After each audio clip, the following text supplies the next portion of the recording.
Welcome back, Night Souls. This one's heavy, not just scary wrong. Like something got into the house before you ever knew it was there.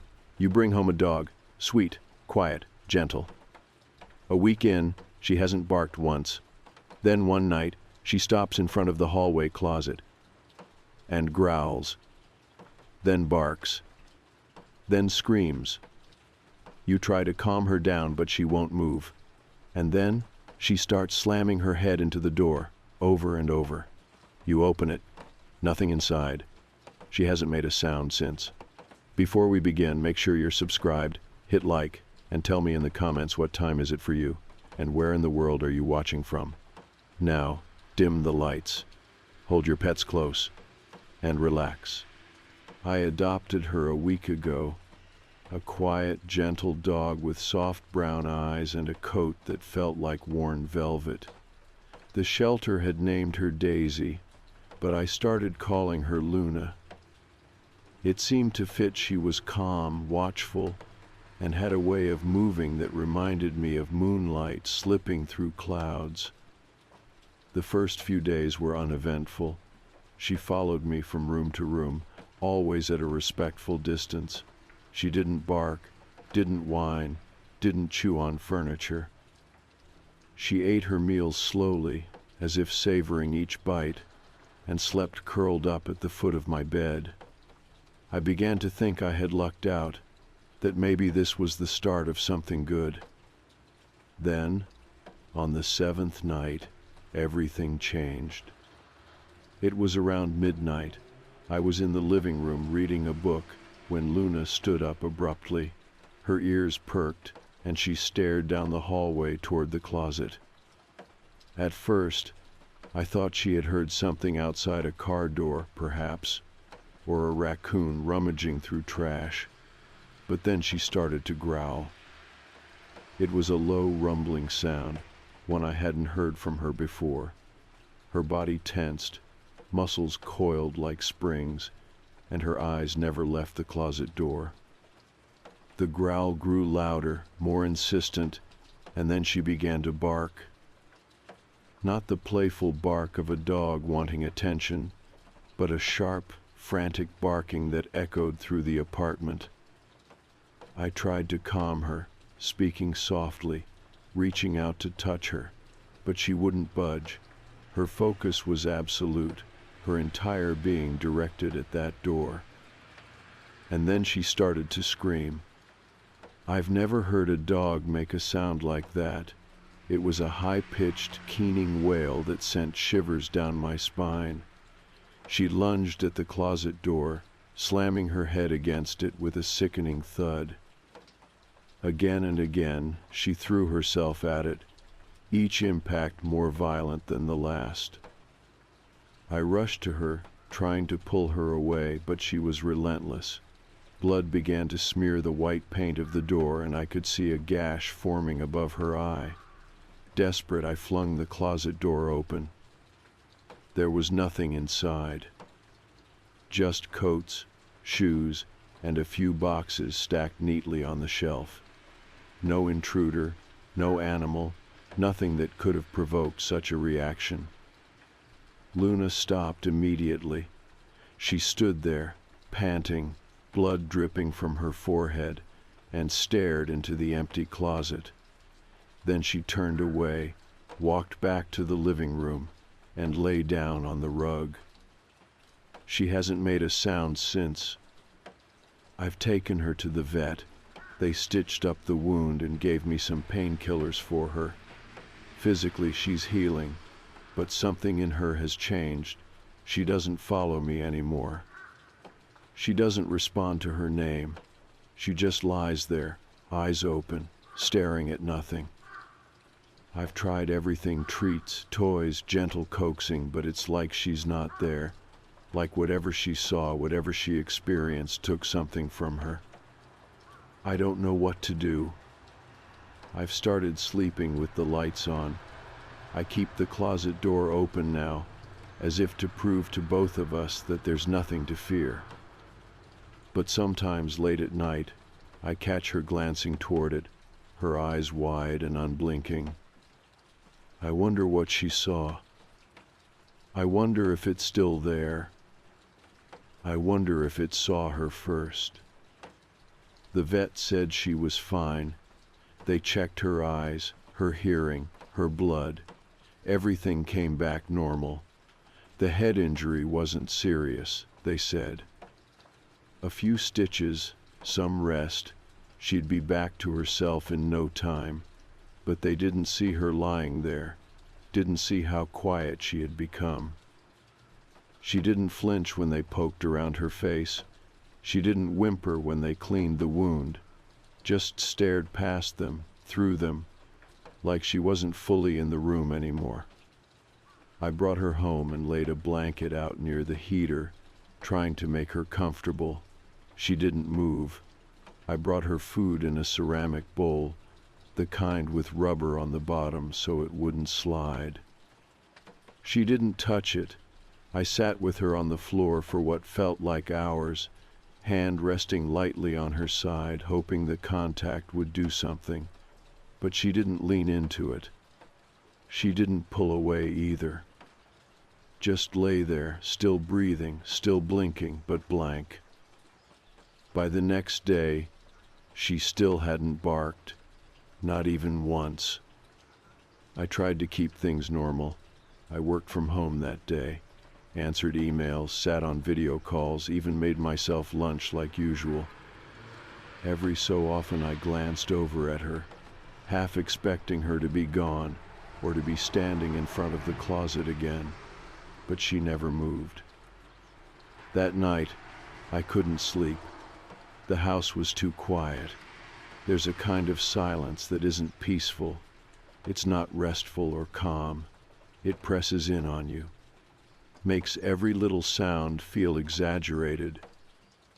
The soft tick of the thermostat, the wind brushing against the windows, the creak of wood settling in the walls, none of it loud, but all of it felt too sharp, like something was just under the surface, waiting. Around 2 a.m, I got out of bed and walked into the hallway. The closet door was open, still nothing inside, just the same jackets, the same shoes. I reached out and closed it slowly. Not sure why. Maybe part of me thought she'd respond, that the act of closing it would snap her out of whatever this was. Nothing happened. When I turned around, she was sitting up. She hadn't made a sound.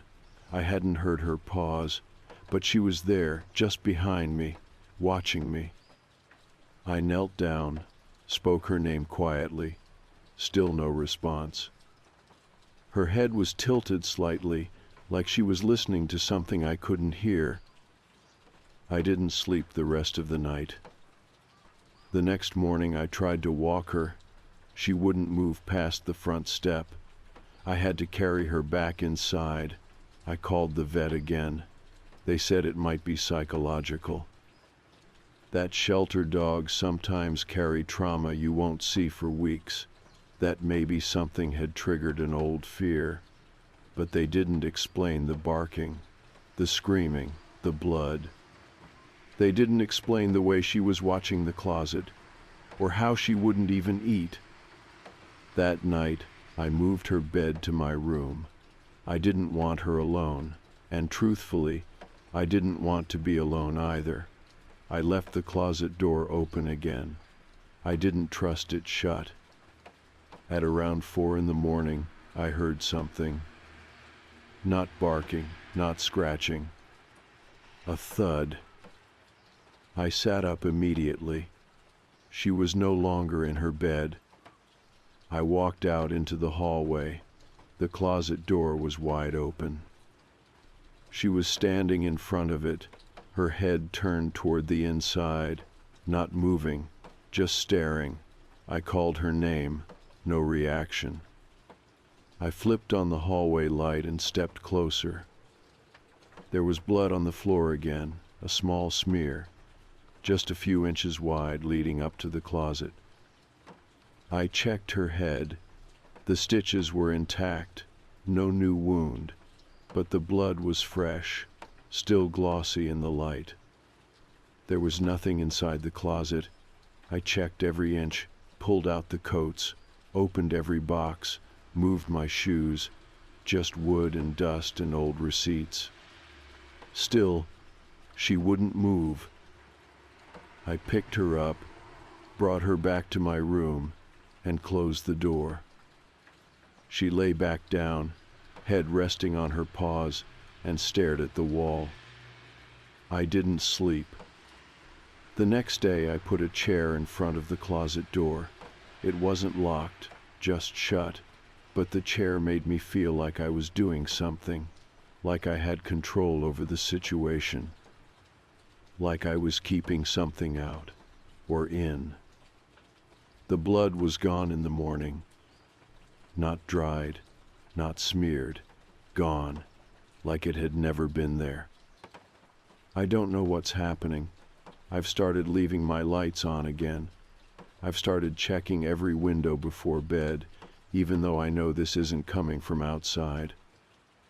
It's in the house. And I don't mean that in some dramatic way.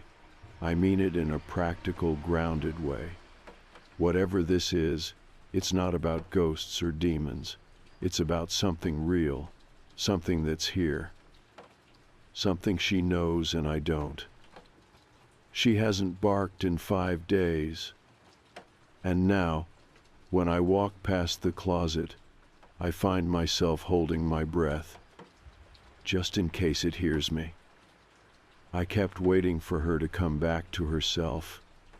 I thought maybe one day I'd wake up and she'd be sitting by the door again, tail flicking, ears perked up, waiting to be let out. I imagined hearing her soft little huff she used to make when she wanted a treat, but she never did. Every day was the same. She lay near the radiator or under the table, silent and still, like she was listening to something I couldn't hear. By the end of the week, I was avoiding the hallway. I kept all the lights on in the main room, and even moved my coffee and breakfast into the living room. I pretended I was just mixing things up, but really I didn't want to walk past that door again, even with the chair in front of it, even knowing it was just a closet. Something about that space felt wrong now. I tried to tell myself it was all stress, that maybe I'd taken on too much lately. Work had been rough. Moving into a new place had me constantly on edge. Maybe I was just feeding off her behavior. Or maybe she was feeding off mine. It became this endless loop. She was tense, so I was tense, and the more I tried to fix it, the worse it got. I told a friend about it. I didn't go into all the details. I didn't talk about the screaming, or the blood, or the closet. I just said she had changed, suddenly, and that I was worried. He suggested a behaviorist, said it might be trauma from her previous home. That made sense, but something about it still didn't feel right. I felt like I was lying just by agreeing. The behaviorist came on a Friday afternoon. She was kind, calm, gentle with her words and her movements. She sat down near Luna, spoke in soft tones, and didn't force contact. She spent about an hour in the apartment, asking questions about the adoption, the layout of the place, the routines we had developed. She wrote things down in a small notebook. At the end, she stood up and looked toward the hallway. "She's avoiding that door," she said. "Not a question, just a statement." I nodded. "Yeah, that's when it started. She was barking at it. Then she hurt herself." She didn't say anything for a long time, just stood there, staring at the closed door. "Do you keep anything in there she might have reacted to?" she asked. I told her it was just coats, shoes, boxes. No cleaning supplies, no chemicals, nothing with a strong smell. I shook my head. Nothing like that. She walked over, gently moved the chair, and opened the door. We both stared inside. It looked exactly the way it always had, dim, a little dusty, nothing out of place. She stepped in and looked around, then reached up and pulled the chain for the overhead bulb. It flickered on. A weak yellow light filled the small space. She crouched down, ran her fingers along the baseboards, then stood and looked at the ceiling. When she came back out, she closed the door carefully and turned to me. "She's scared of that space," she said. "I don't know why, but something happened there, something that set her off." I asked her if she thought it could be a scent, or maybe a sound. Dogs hear things we can't. That's what everyone says. "Could be," she said, "but if it was just a sound, she'd have gone back to normal by now. This looks more like memory. Something triggered her, and she's stuck in it." "Stuck?" She nodded. "It happens, especially in dogs that have been through trauma. It's like a switch flips, and they can't switch back. They're frozen." "Can I fix it?" "Maybe, but not by forcing it. You'll have to let her lead." I didn't know what to do with that. Let her lead where? After she left, I sat on the floor next to Luna again. I kept hoping maybe she'd snap out of it. Maybe just hearing a new voice had jolted something loose. But she didn't move, didn't blink. She just watched the shadows shifting on the floor, like they meant something I couldn't understand. That night I left the closet door open again. I sat on the couch until late, lights off, just waiting to see what she would do. Nothing happened. But just before I turned in, I noticed something strange. One of the coats inside the closet had moved.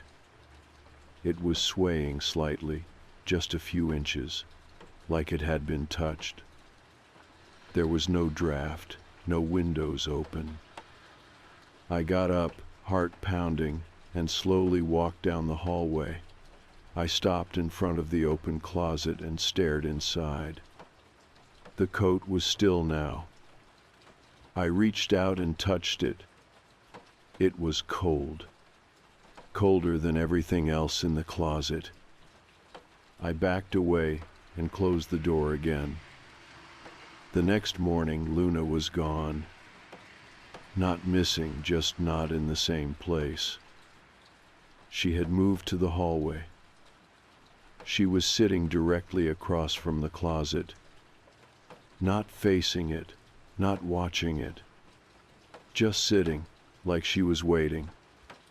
I stood there for a while, just watching her. She didn't react to my presence. She wasn't trembling or growling or doing anything dramatic.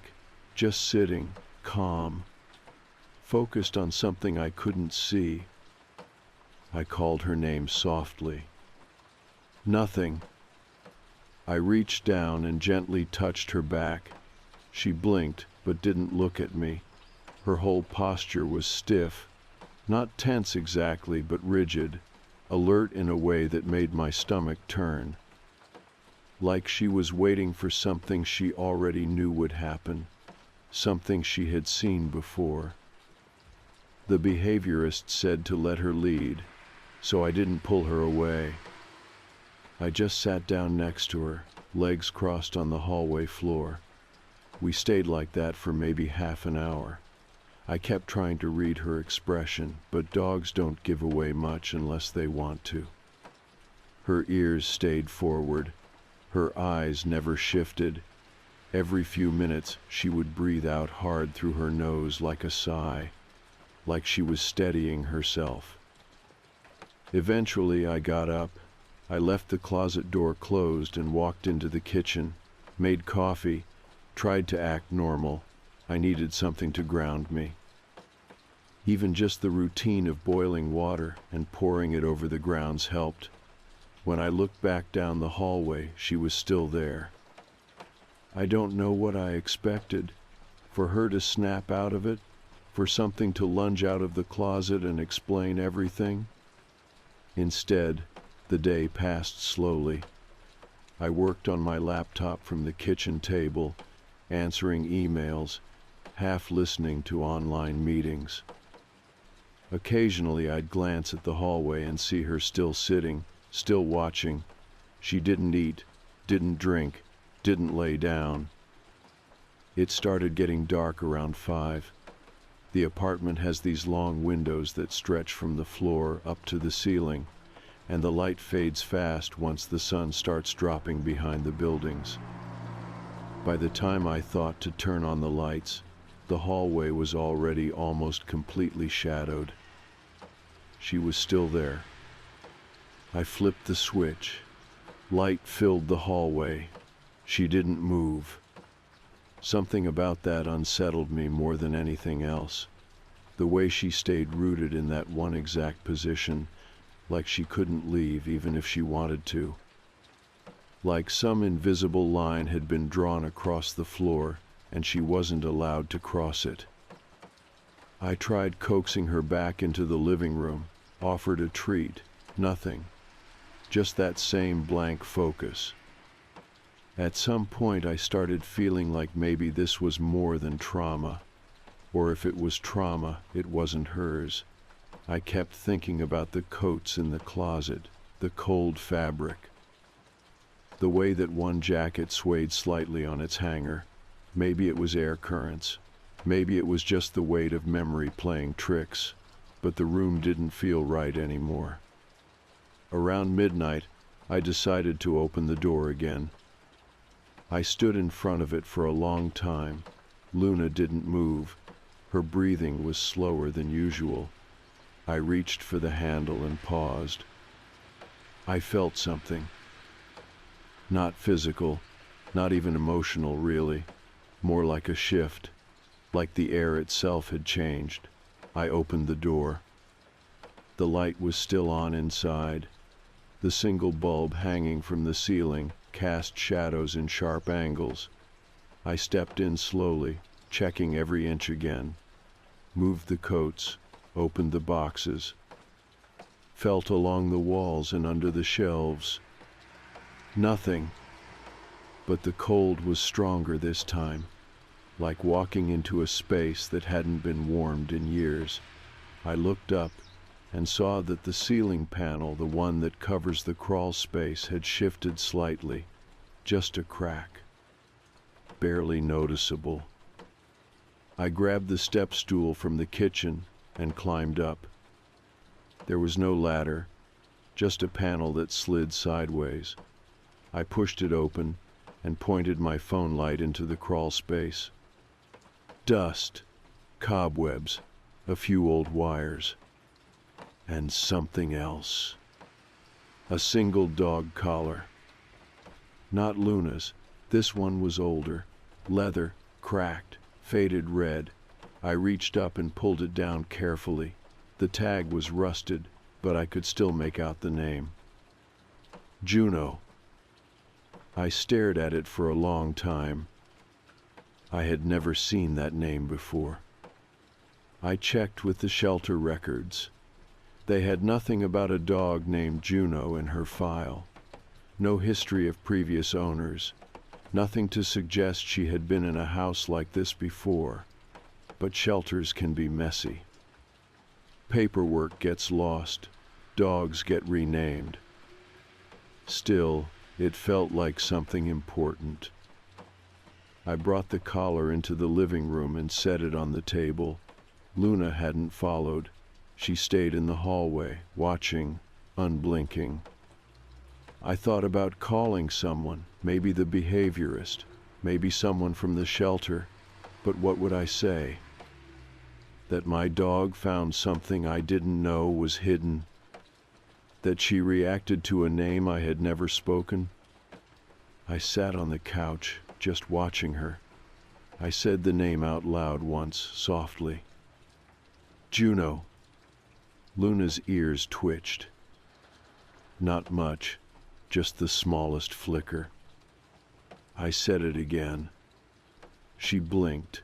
Her gaze moved slightly, not to me, but to the space just to my left, as if something had shifted, as if something had heard. She didn't bark, didn't growl. She just got up, turned, and slowly walked back toward her bed, lay down, closed her eyes. And for the first time in days, I heard her sigh, a real one. I didn't sleep that night. I sat in the hallway instead, back against the wall, watching the closet, watching the dark, trying to remember if I had ever heard that name before. I didn't say the name again the next morning. I was afraid to. Not because I thought something would leap out of the closet or that Luna would start screaming again, but because I didn't know what the word meant to her.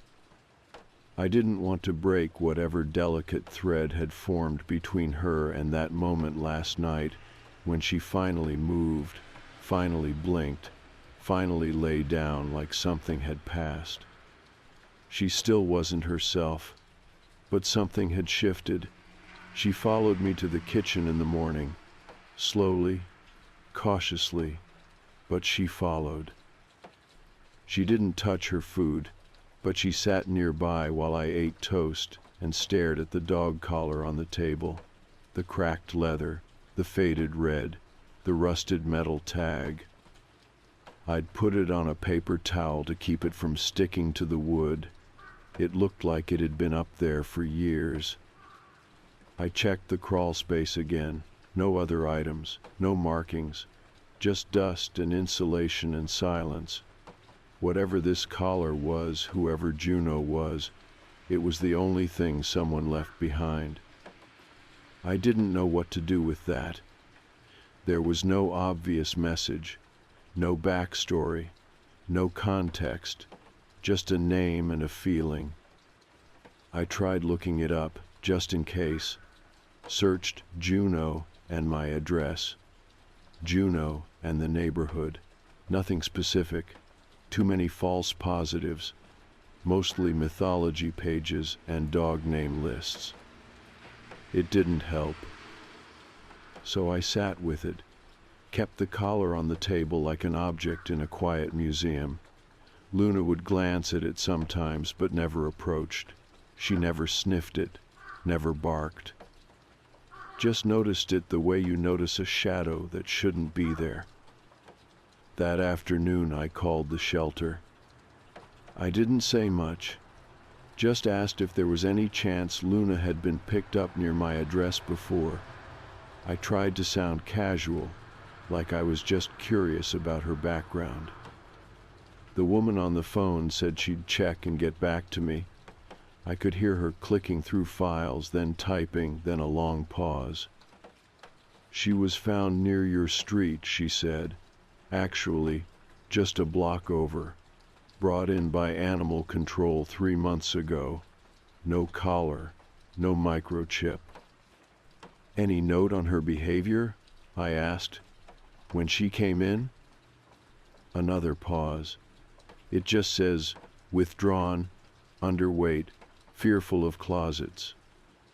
I stopped breathing for a second. Sorry, she said. That sounds odd, but sometimes intake volunteers write the environment they found them in. It could mean she was hiding in a closet when they picked her up, or that she avoided them. I'm not sure. I thanked her and hung up. Luna had been found near here, near this building. She had been hiding, or hiding from something. And now, months later, she was back, in the same hallway, in front of the same closet. Was it possible she had lived here before? That Juno was her old name. I tried saying it again that night, just once. Juno, I whispered. She didn't look at me this time. But she did get up, walked slowly to the closet, sat down in front of it, not tense, not frozen, just quiet. I stayed a few feet back, heart thudding, trying not to spook her. She turned her head slightly, like she was listening, not to me, to the closet. I crouched beside her. The air felt cold again. Not freezing, just a few degrees lower than the rest of the apartment, like something forgotten, left in a closed room for too long. I didn't open the door. She didn't bark. We just sat. Eventually, I moved to the living room, brought her blanket over, and folded it neatly in the hallway.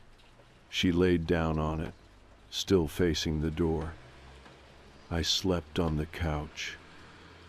When I woke up, she was back in the kitchen, curled under the table.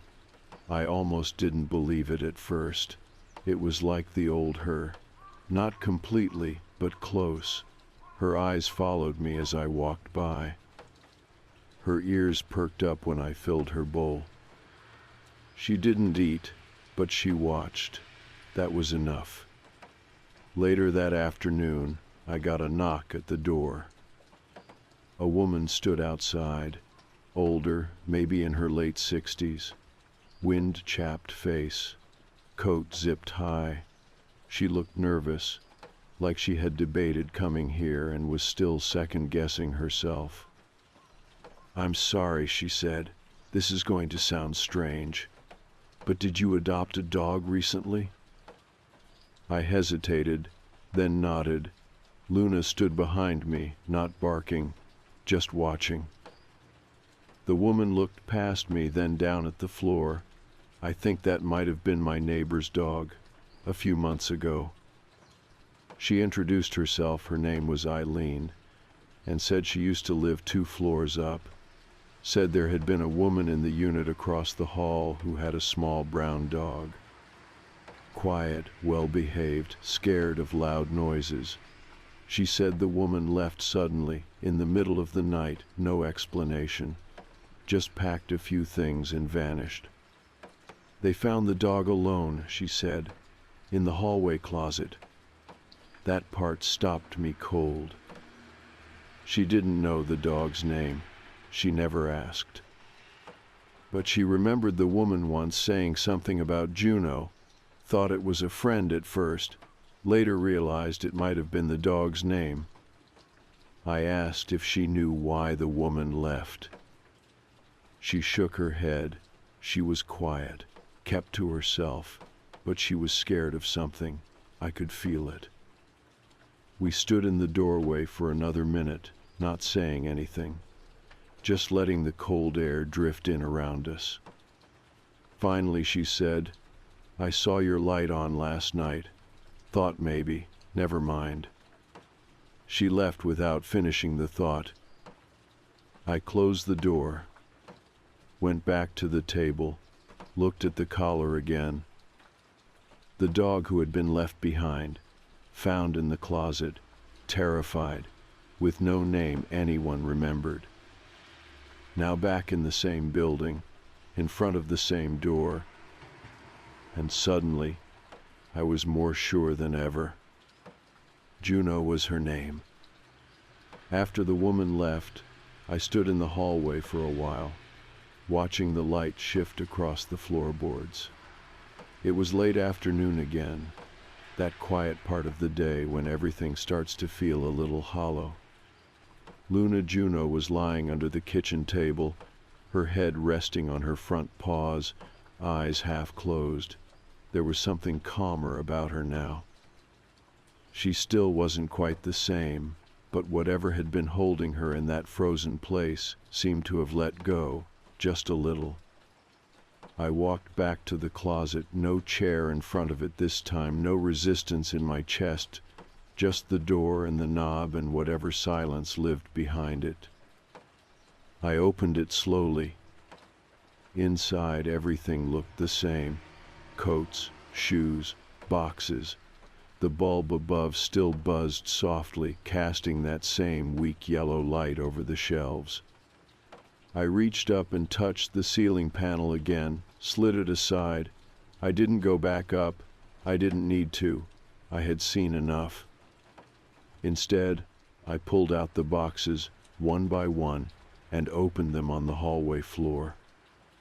They were full of old papers, manuals, receipts, a few photos of the previous tenants that must have been left behind.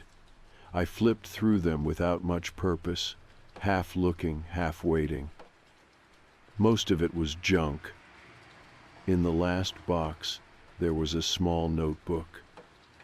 It was thin and soft-covered, the kind you'd pick up from a gas station.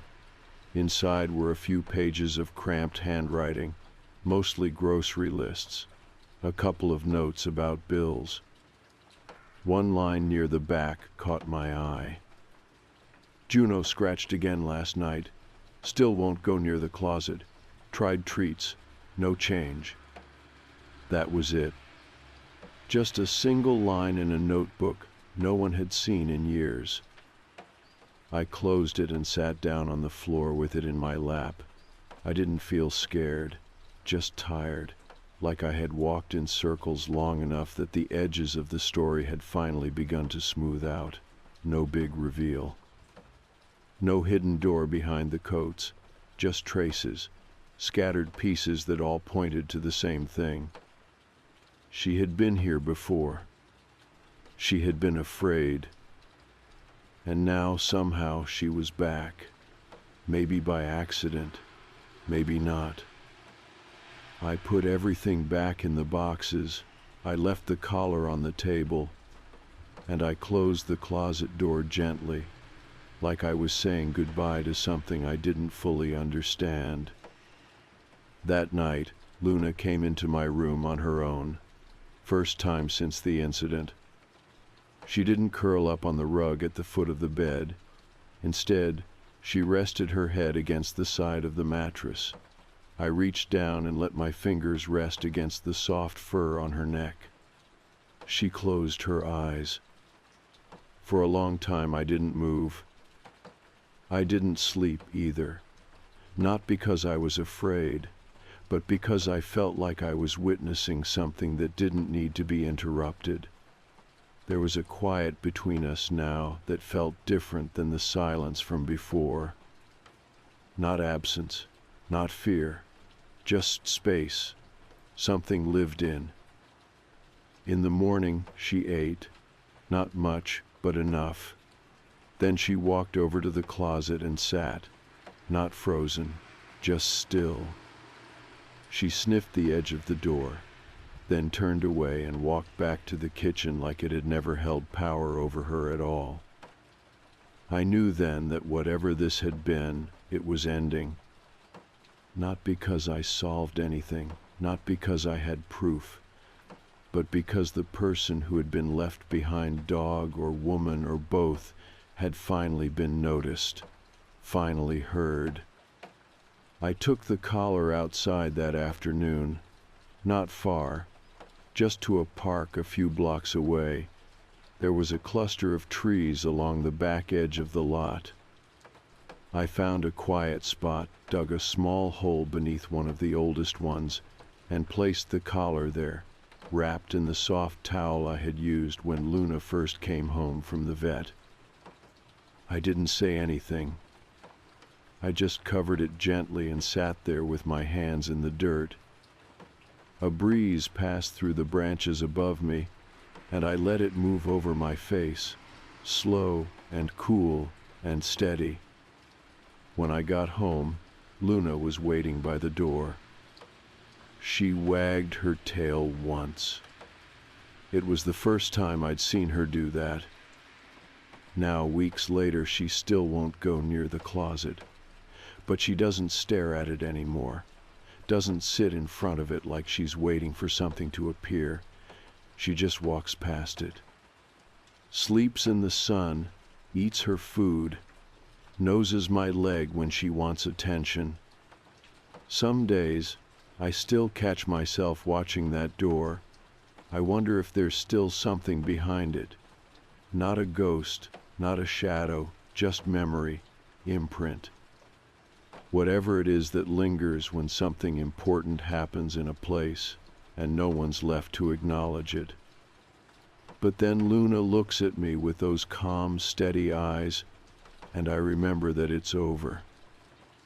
It ended when I said her name, when I let it matter, when I listened. I hadn't thought about her in years, not really, not more than a flicker, like seeing an old show on TV you forgot you used to love. She was a part of my early childhood, sure. But so were juice boxes and plastic dinosaurs. They all fade eventually. You don't carry that stuff with you unless something forces it back. My name's Marcus. I'm 26 now. I live alone in a one-bedroom just outside Cincinnati. I've got a steady job, a cat named Pickle, and a tendency to overwater my plants. Normal stuff. Routine. Until last month, nothing in my life had ever felt like a mystery. But then the card showed up. No return address, no postage, just a plain cream envelope tucked into the gap between my front door and the frame. It must have been hand-delivered. I would have noticed it otherwise. It was the day before my birthday. Inside, a birthday card with a cartoon rabbit holding balloons, the kind you'd buy at a gas station, not funny, not sentimental, just there. And it was signed, Love Bugs. That was her nickname, not mine, hers. Bugs. She used to sign every note she left me with that name. Be back by 9, Love Bugs. Mac and cheese in the microwave, Love Bugs. She'd draw a little heart next to it. I hadn't thought of that handwriting in decades, but the second I saw it, my stomach tightened.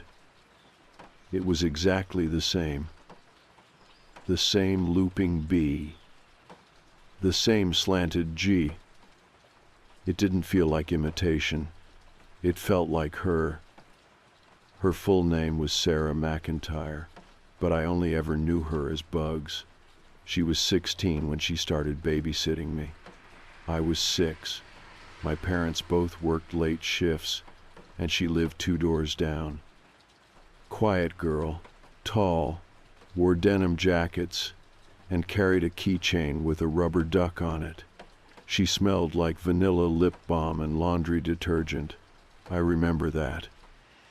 She was the first person I ever trusted outside my family. And then she vanished. One day she didn't show up, and the next thing I remember is my mom crying in the kitchen while the news played in the background. Her parents were calling around. The cops got involved. I was too young to understand all of it, but I remember them checking sheds, opening garbage bins, people walking through fields in matching vests. They never found her.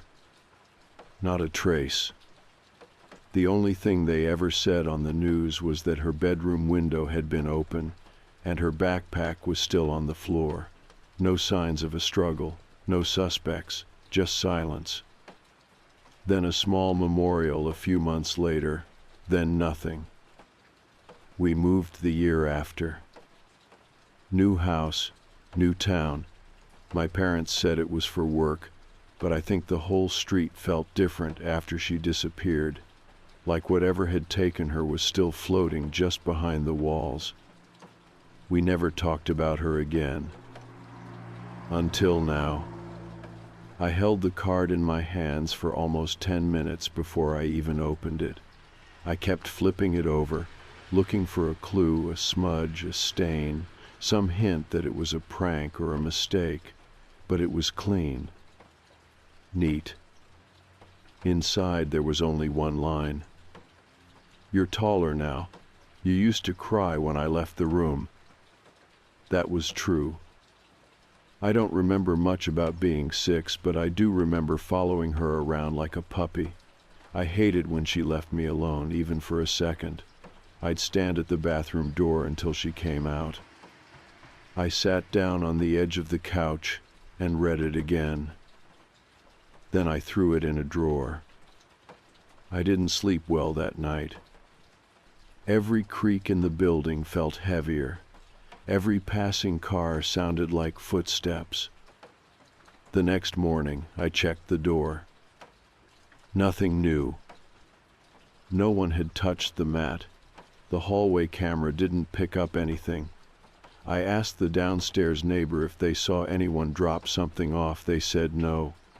Didn't even know it had been my birthday. I tried to forget it. Tried to write it off. A weird joke. A mistake. But I couldn't shake it. Especially not the handwriting. So I did what anyone would do. I Googled her. There's not much about Sarah McIntyre online. A few articles from 20 years ago. A missing person page that hasn't been updated since I was still losing baby teeth. A blurry yearbook photo from her sophomore year. She looked older than I remembered. Serious, but it was her. Bugs. There's a comment on one of the articles from someone claiming to be a cousin. They wrote that the family had moved away, said they stopped talking about her because it never led anywhere good. I didn't reach out. What would I even say? Hi, I think your dead cousin dropped a birthday card at my door. It didn't feel right. Still doesn't. And yet, every day since then I've checked the front door. I can't help it. My body just does it now, like muscle memory. 5 days went by, nothing new. Until this morning. Another envelope.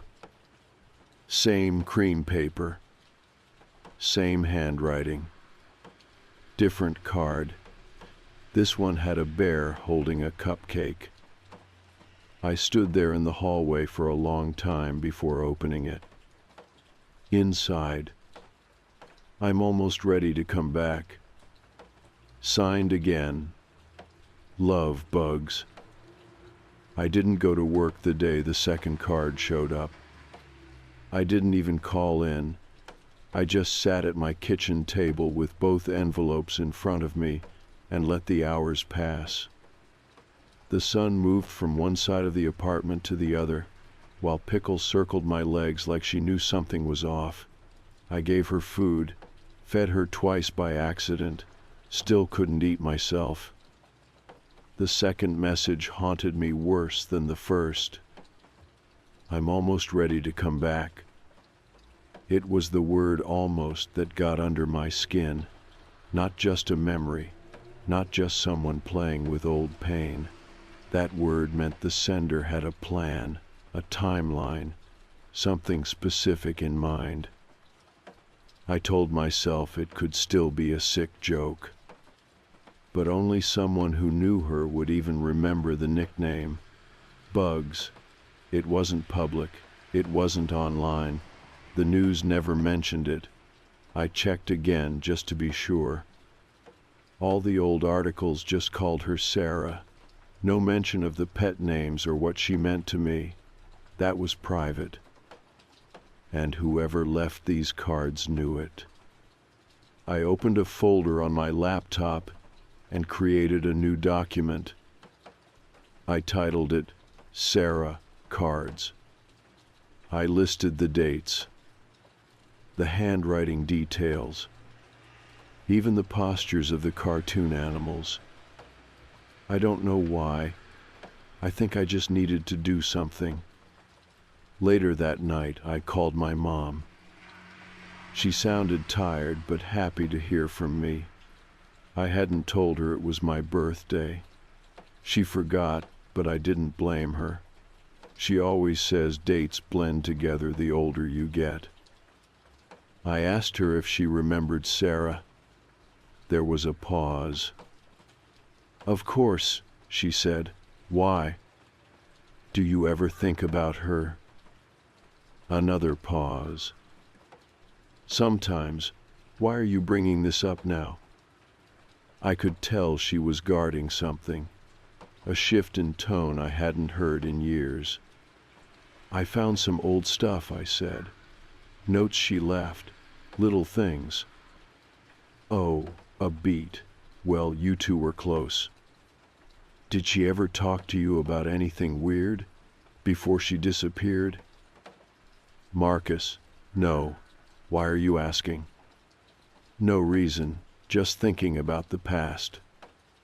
She didn't push it, but she sounded unsettled, like I had knocked something loose she had worked hard to box up. We talked a little longer, mostly about the cat and the weather, then hung up. I stared at my ceiling for hours before sleep finally came. When I woke up the next morning, I already knew what I needed to do. I had to go back. Not back to my hometown, just to the house. The one we left when I was 7. I still remembered the address. It was burned in my brain next to things like my childhood phone number and the smell of laundry days. I punched it into my GPS and drove out early before I could change my mind. It took about 40 minutes. The neighborhood hadn't changed much. The trees were bigger, the houses more worn, but it all felt exactly the same. That kind of eerie sameness you only get in places that never fully move on. My old street was quiet. Every driveway had a car. Every lawn was just slightly overgrown. It looked lived in, but not cared for. Our house was still there. A squat beige thing with cracked steps and peeling shutters. I parked across the street and stayed in the car, unsure of what I was even doing. Then the front door opened. A woman stepped out, mid-50s, maybe older, hair in a loose braid. She glanced toward me, then walked to the mailbox, pulled out a few letters, and went back inside. I waited. Then I got out. I crossed the street slowly. My heart was pounding, but I felt like I had to see it again. I stepped up to the porch and looked at the front door. I had stood here as a kid, waited for bugs to show up. I remembered her voice, the way she used to sing off-key on purpose just to make me laugh. I remembered her hand on my shoulder, the bracelets she used to wear, all thin metal and plastic charms that jingled when she moved. I rang the bell. The woman answered a few seconds later. She looked at me, cautious. "Hi," I said. "Sorry to bother you. I know this is strange. I used to live here when I was a kid. I'm trying to remember something." Her expression didn't soften, but she didn't close the door either. "When was that?" "About 20 years ago. My name's Marcus." Her eyes narrowed slightly.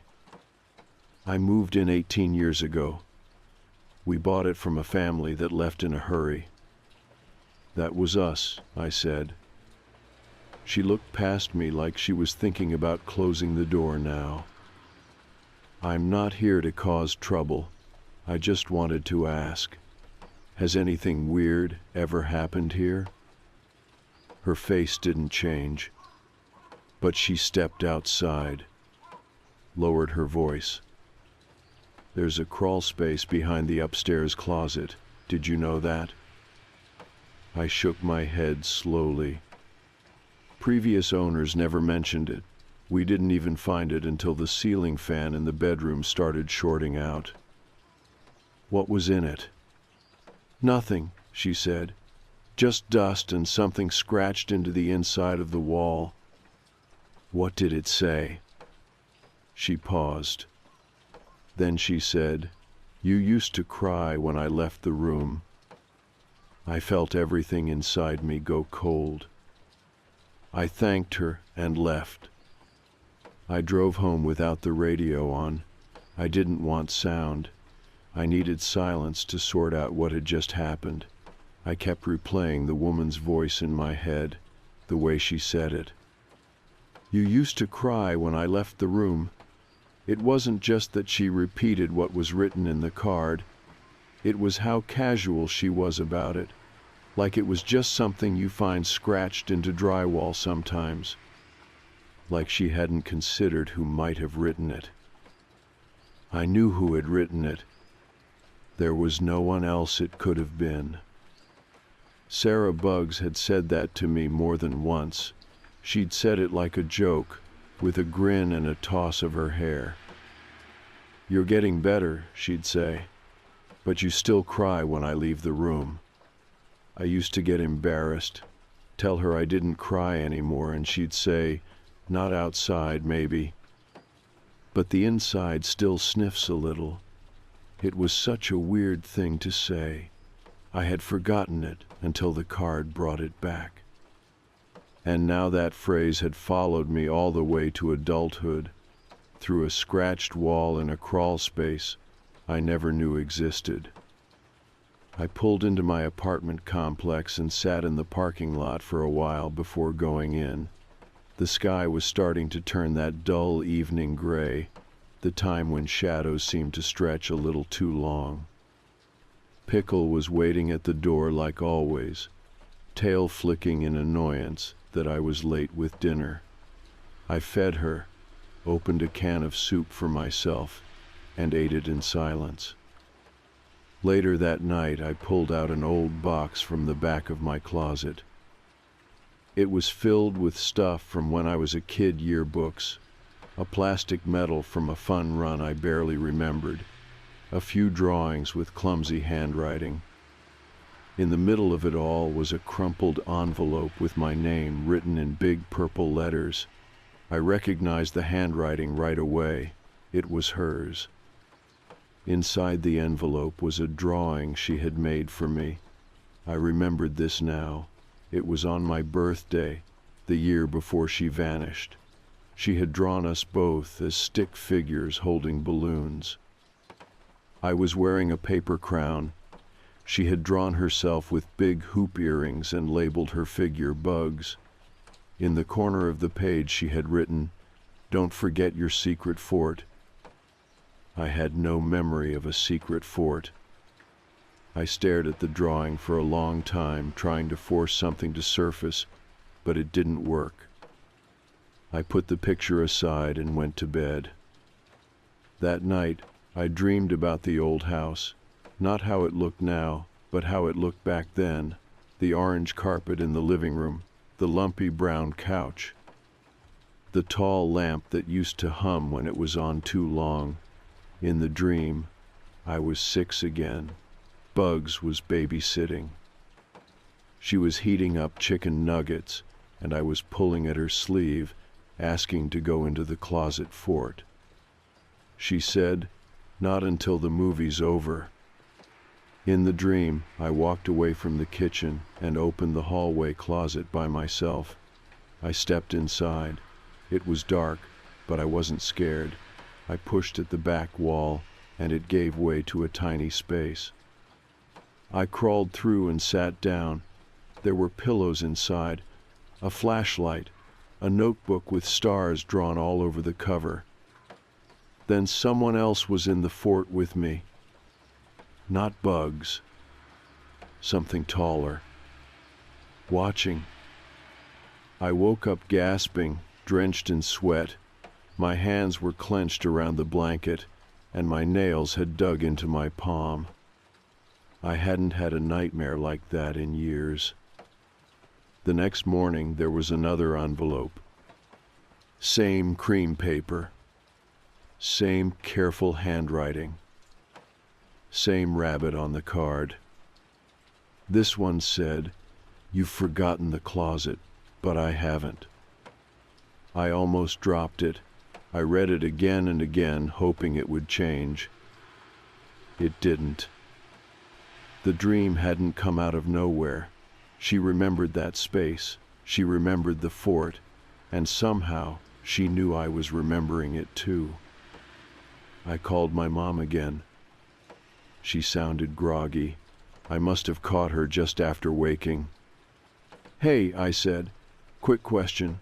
When we lived in the old house, did I have a closet fort? She was quiet for a second. Oh, she said, that.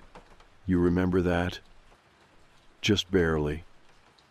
You were obsessed with it for a few weeks, she said. That and Sarah were the only things you talked about. I swallowed. Did you ever see it? The fort? No, she said. It was in the hall closet, right? You used to crawl in there with a flashlight. I didn't think anything of it. Did Sarah ever go in there with me? I think so. Maybe once or twice. Did I ever say anything weird about it? Another pause. There was one time, she said, you came out crying and said the wall was moving. You told me someone was whispering. You were really upset. What did you do? I thought you were dreaming with your eyes open, she said. You had done that before. You always had a wild imagination, Marcus. Right, I said. We talked for another minute, but I barely heard her. My ears were ringing. After we hung up, I pulled out the cards and laid them side by side. There were 3 now, each one a little more direct, each one pulling me deeper into something I didn't understand. But I was starting to. I had forgotten the closet. I had forgotten the fort. But she hadn't. She remembered everything. 2 days passed without another card. That should have been a relief, but it wasn't. The silence felt heavier than the messages. When something arrives like clockwork and then stops, you start waiting for the break in the pattern to become the new pattern. You wonder if you've crossed some invisible threshold, if now she's watching and deciding what comes next. I didn't dream for 2 nights either, at least not that I remember. I went to bed wired and woke up groggy, my chest tight and my mouth dry. I started leaving my bedroom door open, something I hadn't done in years. Pickle kept hovering near it like she was waiting for something to come through. That didn't help. By the 3rd night, I gave up trying to sleep. I sat in the kitchen at 2 in the morning, rereading the birthday cards under the soft hum of the overhead light. I hadn't noticed before, but the 3rd card was written with a different pen. The first 2 were in black ink. The last one had a reddish tint, just barely noticeable. I thought about the message again. You've forgotten the closet, but I haven't. I couldn't stop thinking about the woman who lived in the old house now, about what she said and, more importantly, what she didn't say. The scratch in the wall, the crawl space, her careful tone. I had to see it. That morning I drove back. The street looked the same as it had the first time, sleepy, sun-bleached, forgotten by progress. I parked 2 houses down and waited until just after 9. The lights were on in the kitchen window, which felt like a good sign. I walked up and knocked. This time she opened the door faster. She looked at me like she had expected me to come back. I don't mean to bother you, I said, but I need to ask something. Maybe more than ask. She waited. That crawl space you mentioned, could I see it? Her eyes narrowed, but she didn't look surprised. Instead, she stepped aside. I haven't touched it since we last talked, she said. She led me upstairs. The hallway was narrower than I remembered, like the walls had thickened with age. The closet door was halfway open. She pointed at it and stood back. I stepped inside. It was just a regular hall closet, a few coats hanging on the rail, an old vacuum in the corner, but the back wall was different. The plaster had a seam. You would not notice it unless you were looking. I ran my hand along the edge. It moved under pressure. I turned and looked at her. She nodded. I pushed. The panel gave way. Behind it was a low opening, maybe 3 feet high. The space beyond was dark, unfinished, and smaller than I expected. I had to crouch to get in. The smell hit me immediately: dust, wood rot, and something else. Something sweet and sour at the same time. I clicked on the flashlight I had brought and scanned the space. It was about 6 feet wide, 5 feet deep, just enough room for a child to sit cross-legged or lie down. The floor was rough wood, covered in dust and old insulation. On the back wall, something was scratched into the beam with what looked like a key or nail. It said, "I am still here." Underneath, someone had drawn 3 small hearts. The second one was smudged, as if someone had touched it while the dust was still fresh. In the corner of the crawl space, near a broken piece of drywall, something caught the light. I reached for it slowly. It was a bracelet. Not fancy, just thin elastic with plastic letter beads. They spelled out, "Bugs." I sat back hard. The flashlight slipped from my hand and landed on the floor, throwing shadows across the beams. I stared at the bracelet for a long time before crawling out. She was still standing in the hallway. I held it up. Her face changed. "I thought it was yours," she said softly. I didn't say anything. I just nodded. I thanked her and left. Back in the car, I put the bracelet in the glove compartment. I didn't want it in my lap. I didn't want it touching me. Back home, I sat at the table and laid out the cards again. I put the bracelet beside them. Now there were 4 pieces. 4 signals from something I had been pretending not to believe in. I didn't sleep that night either. Around 3:45 in the morning, I started hearing a noise. Very soft, from inside the walls. Not footsteps, not voices. Just something like a slow tapping. Deliberate. Rhythmic. Like fingernails on drywall. I pressed my ear to the hallway wall near my bedroom. The tapping stopped. I held my breath. Nothing. Then, faintly, the sound again. Closer. Just once. Then silence. I stood there for another minute, heart pounding. Then I walked back to the kitchen. On the floor, near the front door, something had been slid under. Another envelope. Same cream paper. Same rabbit on the card.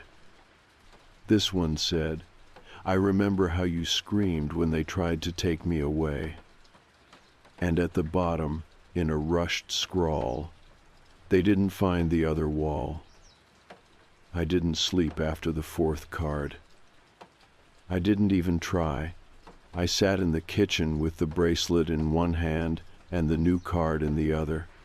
I read the last message over and over until the words felt like static in my brain. They didn't find the other wall. The phrase stuck with me because it wasn't vague. It was specific. Not another room, not another clue, another wall. That meant it existed, somewhere. Something real, something physical, something left behind in the house or maybe even in my memory. I knew I would have to go back again. That morning, I called the woman from the old house. I didn't even introduce myself this time. As soon as I said hello, she knew who it was. "I need to come back," I told her. She sighed, but she didn't say no. She just said, "Same time as before." I said yes. By the time I pulled into the neighborhood, my hands were shaking. She opened the door before I even knocked. Her eyes looked tired, like maybe she hadn't slept either. She didn't say anything. She just stepped aside and let me in. I brought a small toolkit with me this time, a flashlight, gloves, a short pry bar.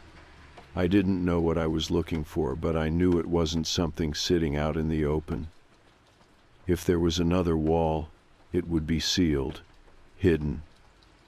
I went straight to the hallway closet, opened the panel again, crawled into the crawl space and examined every inch of it with fresh eyes. It still smelled the same. Still felt like the air had gone stale sometime in the early 2000s and never moved again. But now I was looking differently. I ran my hands across the back wall, then the side walls, then the ceiling. At first, everything seemed solid, but when I tapped gently along the right side, near the floor, the sound changed.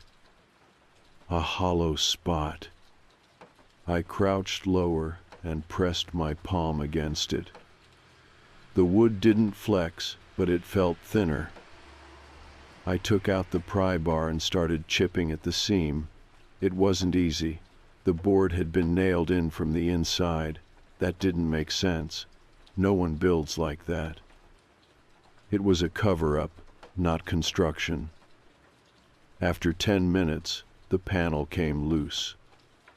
Behind it there was a narrow space, maybe 3 feet wide and 4 feet deep, covered in dust and old insulation.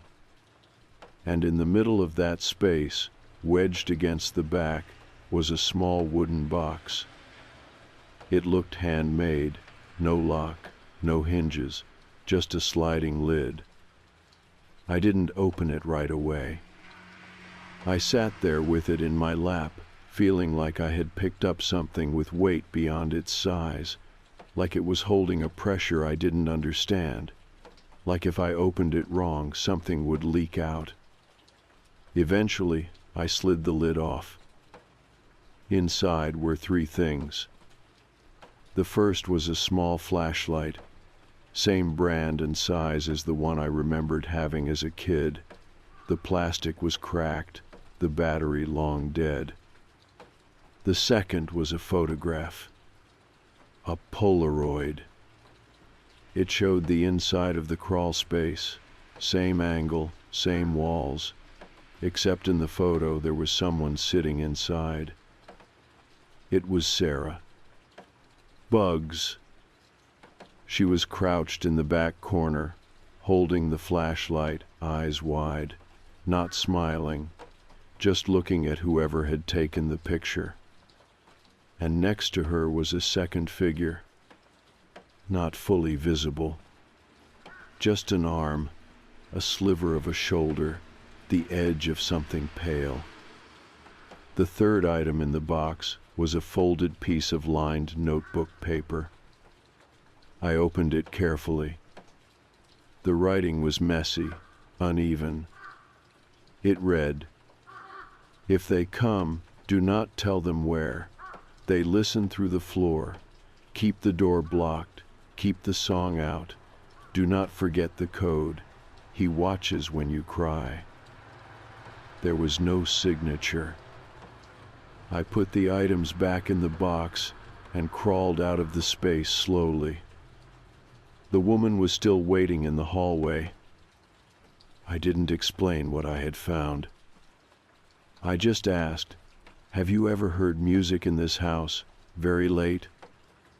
She stared at me a long time, then said, "Once, but I thought it was a dream." I nodded. Then I thanked her and left again. At home, I laid out the 3 cards, the bracelet, and the photo. I placed the note beside them. I didn't touch the flashlight. That night I dreamed again. I was in the crawl space, same as before. Only this time, I was older. I was sitting across from Sarah. She was still 16, exactly how I remembered her.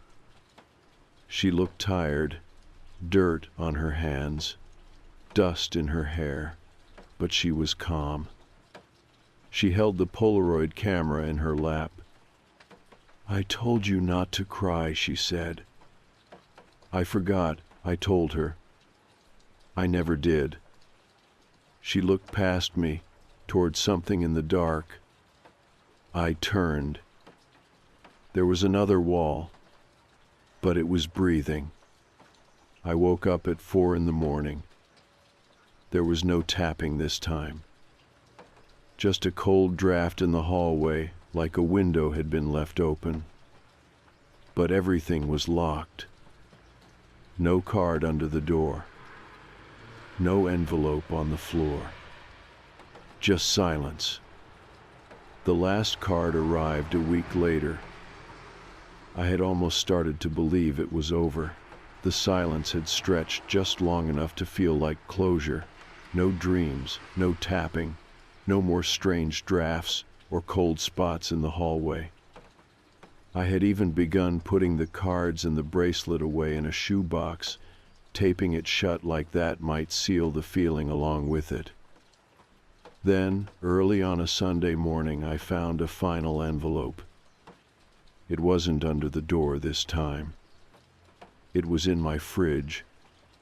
Top shelf, right between the carton of eggs and a leftover container of noodles. I didn't scream. I didn't jump. I just stood there, letting the cold air roll out over my legs while my mind tried to rearrange itself around the fact that someone had been inside. The envelope was damp from the condensation. The card inside was different. No cartoon rabbit, no smiling animal. Just plain white, blank front. Inside, the handwriting was shakier. It read, "This is the last one. You found the wall. You remembered. You're safe now. Don't come back." Underneath in the corner was the name she always signed with. Bugs. I sat on the kitchen floor with the fridge still open behind me. I didn't cry. I didn't speak. I just held the card and let it sit heavy in my hands like the final piece of something that had taken 2 decades to finish. And then, for the first time in a long time, I felt still. Not peaceful, but still. Later that day, I went back to the house one last time. I didn't tell the woman I was coming. I brought the photo, the bracelet, the flashlight, and the note. I knocked, and she opened the door like she had been expecting me again. She didn't ask questions, just stood back and let me walk past her like I lived there. I climbed the stairs slowly. I opened the closet one more time. The crawl space was exactly as I'd left it, empty, quiet. I stepped inside and sat down in the far corner, legs folded, back to the beam. I laid the photo down on the floor, the bracelet next to it. I placed the flashlight in the middle, between them. Then I unfolded the note and read it one last time, letting the words settle again. When I left, I didn't take anything with me. I left the box behind, sealed in the same hollow space I had pulled it from, covered it up, screwed the panel back in place. Let it rest. On the way out, I finally asked the woman something I had been holding back for weeks. "Do you have kids?" She nodded slowly. "2. Do they ever use the closet?" "No," she said. "They're scared of it. Always have been." I nodded and stepped out onto the porch. The air smelled cleaner than usual. On the drive home, I didn't look in the rearview mirror.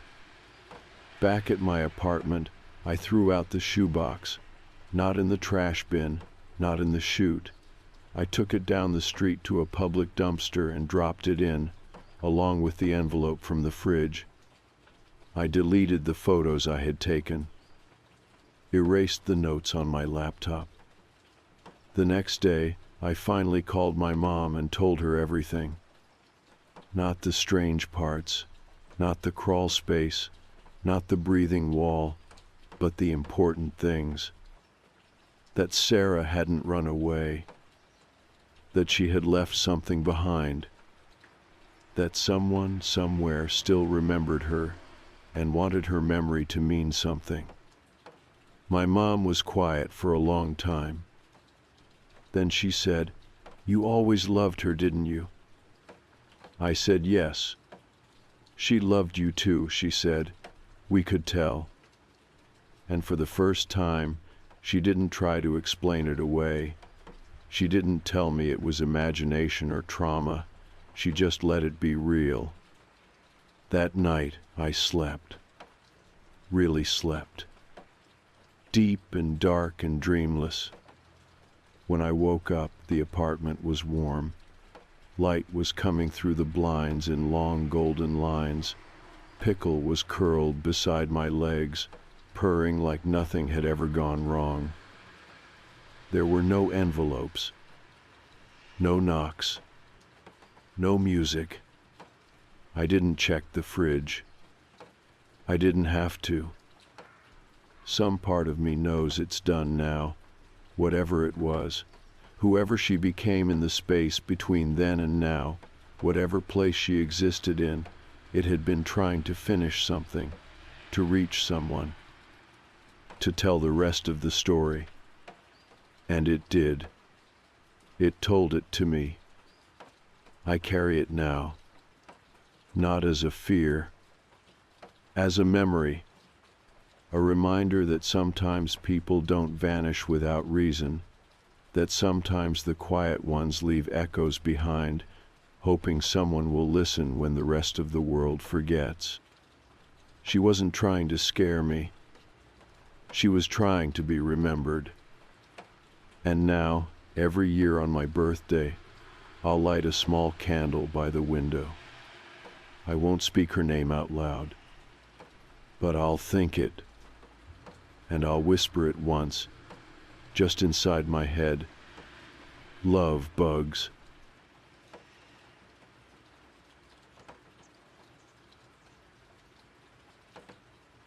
This is one of those stories I almost didn't tell. Even now, I feel weird writing it down. Not because I'm afraid of sounding crazy, though, yeah, there's some of that, but mostly because part of me still thinks maybe it was someone else. That I saw what I wanted to see, or didn't want to see, depending on how you look at it. But I know what I saw. I just don't know what it means. It started 2 Saturdays ago, just before 9 in the morning. I remember that because I had slept in for once and was walking down to the corner deli to get a coffee and maybe one of those awful but comforting egg sandwiches they keep in the foil wraps. It was gray out. The kind of overcast that makes everything feel like it's happening a little underwater. Still cool from the night, barely any wind. I had just rounded the corner near the intersection on 37th and noticed someone at the bus stop across the street. Older guy, grayish hair, big shoulders. Worn brown jacket with one side a little longer than the other, like it had been tugged down too many times. It took me a second, but something about the way he shifted his weight triggered this deep, bone-level recognition. The limp. It was subtle, more like a favoring of one side, but I'd seen that walk 1,000 times. My dad used to do that exact same shuffle. He injured his hip doing construction when I was a kid, and never really fixed it. Said it made him look distinguished. Said it gave him a little character. That was his phrase. So I stopped walking. This guy, the one at the bus stop, turned slightly, and I swear to you, I almost called out. Because it wasn't just the limp, it was his face. My dad's face. Not someone who looked like him, not someone in the same age range or body type. I mean the exact face. The same sun-weathered skin. The same way his jaw clenched when he was thinking. Even the thinning spot at the crown of his head, it was like seeing a ghost, except he wasn't glowing or floating or anything. He was just standing there, real, solid, breathing. I stood half hidden behind a parked van for maybe 30 seconds, trying to make sense of it. My heart was pounding, but I didn't move. I didn't even think to pull out my phone. I just stared. Then he turned his head, and our eyes met. And that's when the bottom dropped out of it. His left eye looked fine, brown, sharp, just like I remembered. But the right one, the one that always squinted more than the other when he smiled, it didn't move. It didn't focus. It looked like glass. Like it had been set in, not grown there. The skin around it didn't match either. Too smooth, almost like it had been pulled tight and fitted wrong. He didn't smile. He didn't wave. He didn't speak. He just looked at me like I was the one who was out of place, like I should have known this moment was coming. Then the bus pulled up. He boarded without a word, no glance back. I stood there long enough for the second bus to come and go. I didn't even get the coffee. When I finally made it home, I sat on the edge of my bed for almost an hour, trying to figure out what to do. Should I tell someone? A friend? A doctor? Was it even real? Could someone have found a photo of my dad and made a mask? But why? He wasn't famous. He was just a guy, a construction worker from Queens who passed away from a heart issue 5 years ago. Closed casket. I was there. I spoke at the funeral. I didn't sleep well that night. Every time I closed my eyes, I kept seeing that glassy eye. The way it didn't blink, the way his face didn't quite move right when he turned. But that wasn't the worst part. The worst part came the next morning. When I opened my apartment door, there was a photograph on the floor. Just one. No envelope, no note. It was a printed photo, like the kind you get from a disposable camera or an old film roll. Matte finish, sharp colors. It was me. Sleeping. I was on my side, in my bed, the covers pulled up to my chest. The angle was from the doorway, like whoever took it was standing just inside my room. You could see the back of my nightstand, the corner of the closet. It was definitely my apartment. But that's not all. In the photo, there was a hand. Just one. In the bottom right corner, out of focus, but visible, reaching slightly toward the edge of the bed. And I swear to you, it was his hand.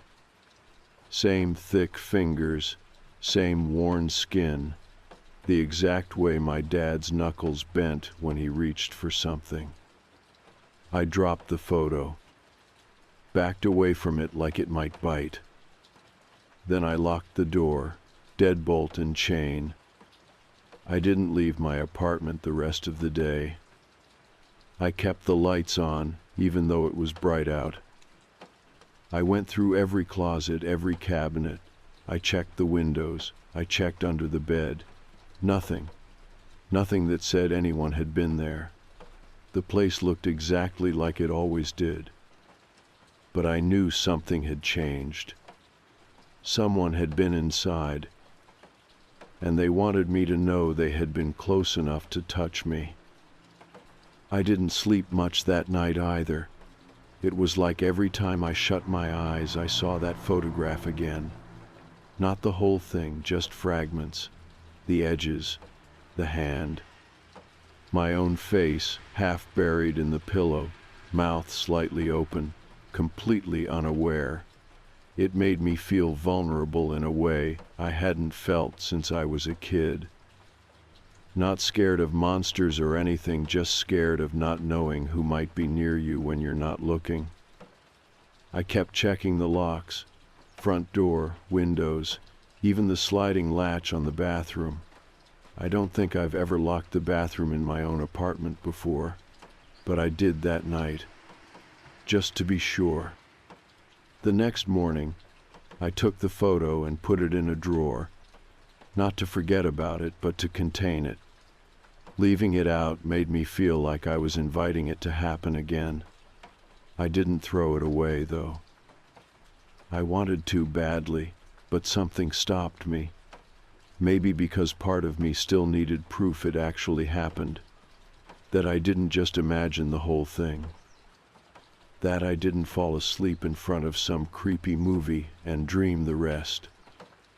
Around noon I went outside, not because I wanted to, but because I had to see the bus stop again, just to make sure I hadn't filled in details that weren't there. The sky was clear this time. Everything looked normal. Same graffiti on the side of the bench, same faded schedule in the case. Nothing strange, no one waiting. I stood there for a while, trying to replay the moment in my head, the way he moved, the way he looked at me, and more than anything, that eye. That glassy, unfocused eye that didn't match the rest of his face. If someone was trying to fake being my dad, they did a weird job of it. Like they got almost everything right, except for one big thing. That part still didn't make sense. And then there was the jacket. That brown one he always wore. I hadn't thought about it in years, but standing there at the bus stop, it hit me I still had it, folded up in a plastic bin in the closet. I had kept it after he passed, along with some other clothes and his old tool belt. I hadn't looked at that stuff in forever. When I got home, I pulled the bin out. There it was, same worn collar, same faint grease stain on the left sleeve from when he spilled something working on his truck. I held it up and checked the pocket. Inside was a movie ticket stub from the week before he died.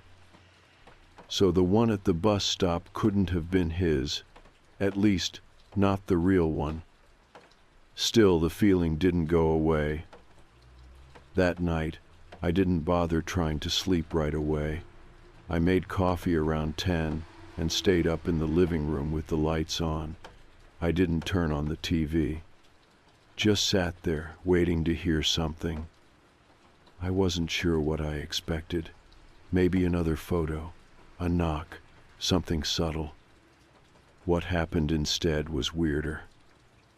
At about 1 in the morning, I heard footsteps in the hallway outside my apartment. Nothing unusual at first, old building, people come and go, but these were slow, deliberate. And they stopped right outside my door.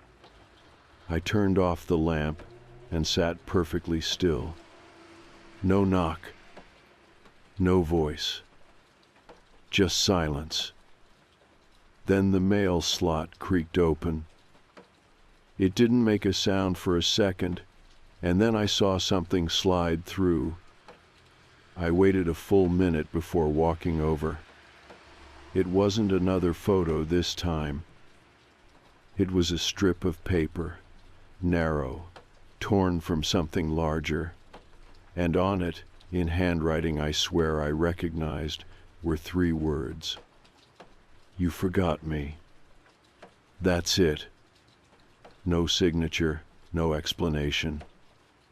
Just that sentence, like an accusation, or a warning, or something in between. I stood there holding it, trying to place the handwriting. It wasn't perfect, but it was close to how my dad used to write notes to himself. Scraps on the fridge. Little things like called Joey or checked the boiler. But this one didn't look like a reminder. It looked personal. I didn't go back to the couch. I didn't turn the lights back on. I just stood there staring through the peephole for what must have been close to 20 minutes. Nothing. When I finally looked out into the hallway, it was empty. No footsteps, no door clicks, just that humming fluorescent light and the same peeling paint near the stairwell. I didn't sleep that night either. The next morning, I walked the whole building. Top to bottom, every hallway, every stairwell. I didn't knock on any doors. I'm not that bold, but I kept checking for anything strange. A door left cracked, a window open that shouldn't be. A neighbor I didn't recognize, but nothing stood out. Until I reached the basement. The laundry room was empty, one light flickering. The machines were off. But on the far wall, near the utility panel, someone had scratched something into the metal. It was faint, barely visible. But it said the same thing. You forgot me. Same phrasing, no punctuation, same feeling. I left immediately. I still don't know what I'm dealing with. Someone pretending to be him, a stranger with some weird agenda, a sick prank from someone who knew us both. And I hate even thinking this something else. Something I don't have words for. But whatever it is, it's not random. It knows who I am. And now it wants me to remember something I've clearly tried to forget. I kept the strip of paper in my wallet. I don't know why. I didn't want to look at it again, but I couldn't bring myself to throw it away either. It felt like evidence. Not the kind you bring to the cops, I knew how that would go, but the kind you hold on to when something doesn't feel finished. It was the same reason I still had the photo. Same reason I started locking the deadbolt even when I was home in the middle of the day. That whole week I kept waiting for something else. Another message, another noise, another person in the hallway who looked almost familiar, but not quite. But nothing happened. Nothing obvious anyway. Still, I could feel it. Not the kind of fear that rushes in and takes over. More like a slow build-up, like walking around your apartment with a cup of water and realizing every time you pass the hallway you spill a little without noticing. Then one day the floor is soaked and you don't remember doing anything different. That's what it felt like. One night I came home from work and my kitchen window was unlocked, just a crack. Not wide enough to think someone climbed through, but I never left it open, ever. I always made a point to check every lock before I left the apartment. It had become a ritual even before all of this. I didn't sleep in my bed that night. I stayed on the couch, half watching late-night cable and half just listening. Every creak sounded wrong. Every gust of wind through the hallway vent made me freeze. But nothing came.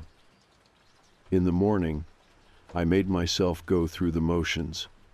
Shower, eat, check the mail. Except this time, when I checked the hallway, something new was waiting for me. It wasn't another note or photo. It was a book. Hardcover, black spine, no title. It was leaning against my door like someone had left it there on purpose, not dropped, not lost, placed. I took it inside and sat with it at the kitchen table for almost an hour before I even opened it. Inside, it was filled with old newspaper clippings, all glued in, page after page. Most of them were small blurbs, local news stories from the 90s and early 2000s. A couple were from my neighborhood: fires, arrests, obituaries. About 15 pages in, I found one that made me stop. It was about my dad. Not a headline or anything, just a few paragraphs buried in a community column about a union protest at a construction site. His name was there, and next to it a photo I had never seen before. Grainy, black and white, but unmistakably him, standing with a group of guys all wearing hard hats. He was looking off to the side, not at the camera. Someone had circled his face in pen. No caption. I flipped through more pages, faster now. The farther I got, the more the clippings shifted. Less local news, more personal. One article was about a missing person, a teenage boy from another borough. No real connection to my dad or me, as far as I could tell. But that one had a note scribbled in the margin. Too late. Another article was about a fire in an abandoned building. No injuries, just property damage. The next page was blank, just an old Polaroid taped to the center. It showed a door. Just a door, unmarked, wooden. Could have been anywhere. It made my stomach turn, not because of what it showed, but because I recognized the doormat. It was the same one from the building across the street, beige with a tear in the corner. I had passed it 100 times. That night, I stood outside that door. I didn't knock. I didn't even step close. I just watched it, long enough to know no one was coming or going, long enough to convince myself I had imagined the whole thing. I left the building and went home. The next morning, my doormat was gone. Just gone. The floor was clean, like someone had picked it up and shaken it out. Nothing else disturbed. Just that one detail removed. I wish I could say that was the moment I called someone, a friend, a therapist, even the police. But I didn't. Instead, I went back to the book. Near the end, tucked between 2 pages, I found a torn envelope. Inside was a single Polaroid. It was me again. Same angle as before, same position in bed, but this time the camera had pulled back. You could see more of the room. And standing at the foot of the bed in the shadows was a figure. Not fully visible, just the outline, but enough to see the broad shoulders, the jacket, the limp. This time the photo wasn't just proof that someone had been there. It was a message. I was not alone. I had never been alone. And whoever this was wearing my dad's face, or pretending to, they were done waiting. They were showing me what they wanted me to see, piece by piece. I kept the second photo in a drawer next to the first one, not because I wanted to, but because I couldn't bring myself to destroy it. It felt like crossing a line. Like if I tore it up or threw it away, something might escalate. I didn't say that out loud, obviously. I didn't even want to admit it to myself. But the thought was there, stuck in the back of my mind like a splinter. Over the next few days, I checked the hallway every morning before opening my door. No more books, no more notes, no more photographs, but I still felt like I was being watched. That part never went away. I stopped sleeping with my bedroom door shut. I started leaving lights on in the living room and kitchen. I started using my phone camera to take pictures of the locks before I went to sleep, just to reassure myself that I had actually locked them. The day after I found the second photo, I walked to the building across the street, the one with the doormat I had seen in the Polaroid. I didn't do anything dramatic, just walked past slowly, eyes down. The door looked the same, still unmarked, still closed, but the mat was different now, newer, same color, but clean, no rip in the corner. That could have meant anything. Still, something about it made my chest tighten. I thought about buzzing random apartments, pretending I had the wrong floor, but that felt risky. I wasn't ready for a confrontation. I was barely holding it together as it was. I walked home and didn't go back the rest of the week. I kept thinking about the note, "You forgot me." It had stopped sounding like a threat. It felt more like something personal, like whoever was doing this really believed I had wronged them somehow, that I had abandoned something important. And then I started thinking about my dad. Not the image from the bus stop or the fake version standing in the photo, but the real man, the one I remembered growing up. He was rough sometimes, quiet but strict, didn't like being questioned. Didn't show a lot of affection, but he tried in his own way. Left me tools instead of birthday cards. Took me to work sites instead of ball games. That was his version of bonding. We weren't close near the end. He got sick fast, and I wasn't good at hospitals. I visited less than I should have. When he died, I think I let the whole thing fade quicker than I was supposed to. I boxed up his stuff and barely looked back. I never really grieved, not properly. Maybe that was part of this. Maybe this was my brain pulling up some guilt I had never dealt with. That night, I sat in the kitchen with all the lights off and tried to remember the sound of his voice. It didn't come easily. That scared me more than anything. The next morning, there was something new on my table. I swear I locked every window and door. I checked the photo of the locks on my phone. Everything was just as I left it. But sitting on the center of the table was an envelope. Just one, unsealed, no writing on the front. Inside was a single sheet of paper, folded once. There were 5 names written on it, all in the same handwriting as before, careful, neat, like someone who took their time. I didn't recognize any of them. I typed each one into a search bar. The first was a woman who went missing 10 years ago in Brooklyn. The second was a man who died in a fire, same neighborhood. The third was listed in a court case as a witness who later recanted.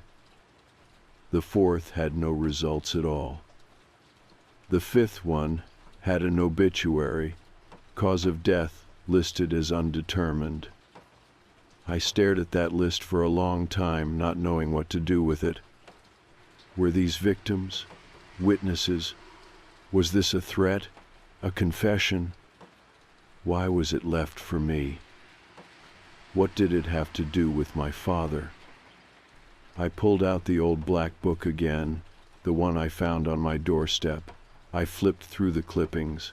Some of the names matched, not all, but 2, one from the fire, one from the court case. I hadn't noticed the overlap before. Now I started wondering if someone was using me to relive something, or maybe to finish something. I went back to the hallway camera feed on my phone. I had installed it years ago when packages started getting stolen. I had stopped checking it regularly, but now I scrubbed through the last 2 nights. Around 3 in the morning, I found it. A figure, blurred by the poor lighting, approached my door slowly, crouched down, stayed in frame for less than 10 seconds, no face visible, jacket hood up, broad shoulders, same shape. They left the envelope, then turned and walked away, not in a rush, like they knew no one would be watching. I saved the clip. I didn't send it to anyone. I didn't report it. I just watched it 3 times in a row, trying to see something that would help me feel less like I was unraveling. I couldn't.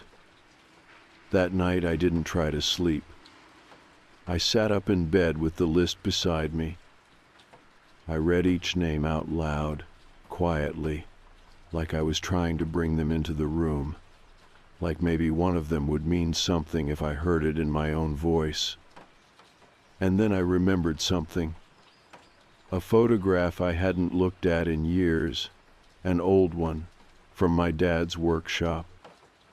I pulled out the box I had stored his things in.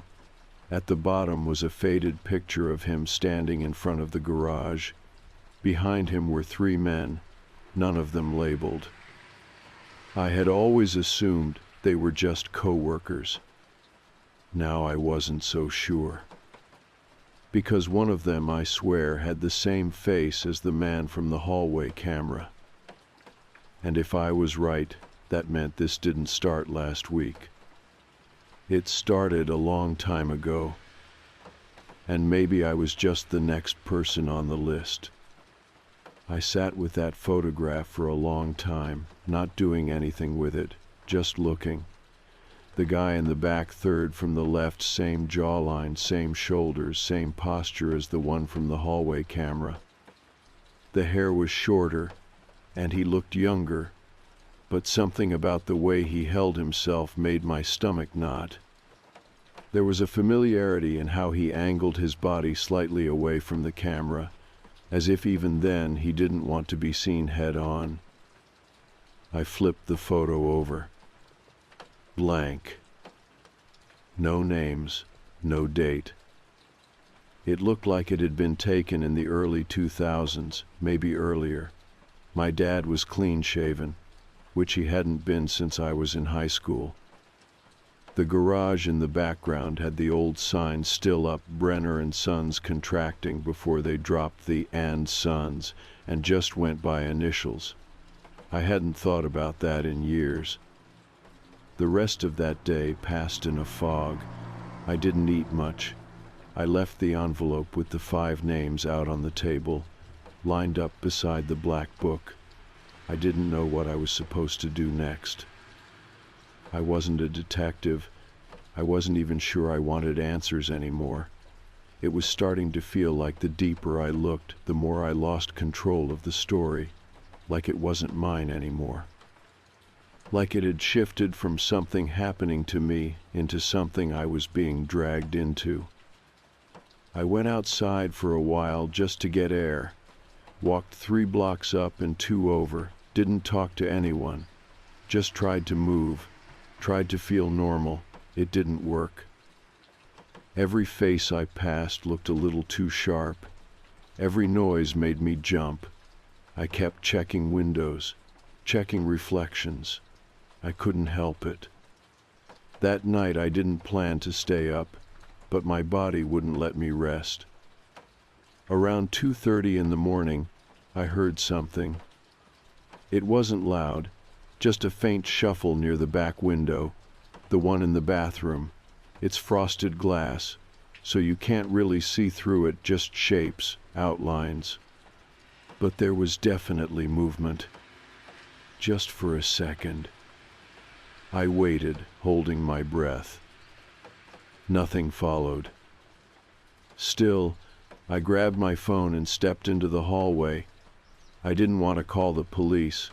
I didn't have anything solid to tell them, but I was done pretending this was normal. I called Kayla instead. She was the only person I trusted to believe me without jumping to conclusions. We hadn't talked in months, but I didn't care. I needed someone else to hear what was happening. I kept my voice low. "Someone's been in my place," I said, more than once. There was silence on the other end for a second. Then she said, "Is this about your dad?" That threw me. I hadn't mentioned him yet, not directly, just said someone had been watching me, leaving things. "How did you know that?" I asked. Another pause. Then she said, "Do you remember that night he picked us up from the movies in high school? You fell asleep in the back seat." I didn't answer. "I heard him talking to someone in the front," she said, "but no one else was there." I remembered that night, barely. It had snowed earlier in the day. The windshield had fogged up. I thought he was just talking to himself. I didn't even think it was weird at the time. He said something like, "It's not time yet," she said, and then, "He'll remember when he's ready. I never asked him about it." I sat down on the floor, cold tile beneath me, still holding the phone. I didn't know what to say. She spoke again. I don't think it was a stranger at the bus stop. My throat felt tight. "I think it was someone he knew," she said. "Someone he brought around once, a long time ago. I saw him in a picture in your house once, in the background. I always remembered his eyes." Neither of us said anything for a while after that. Eventually, I hung up and sat in the dark for what felt like hours, trying to piece together how far back this went. If it was about my dad, and if other people had noticed something strange even when he was alive, then maybe it wasn't about me at all. Maybe I was just caught in the spillover of something older. When the sun came up, I went back to the photo. The garage, the three men, my dad in front. I scanned it again and noticed something I hadn't before. There was a door behind them, just barely visible, partially open, and someone was standing just inside it, almost hidden by shadow. Only half their face visible.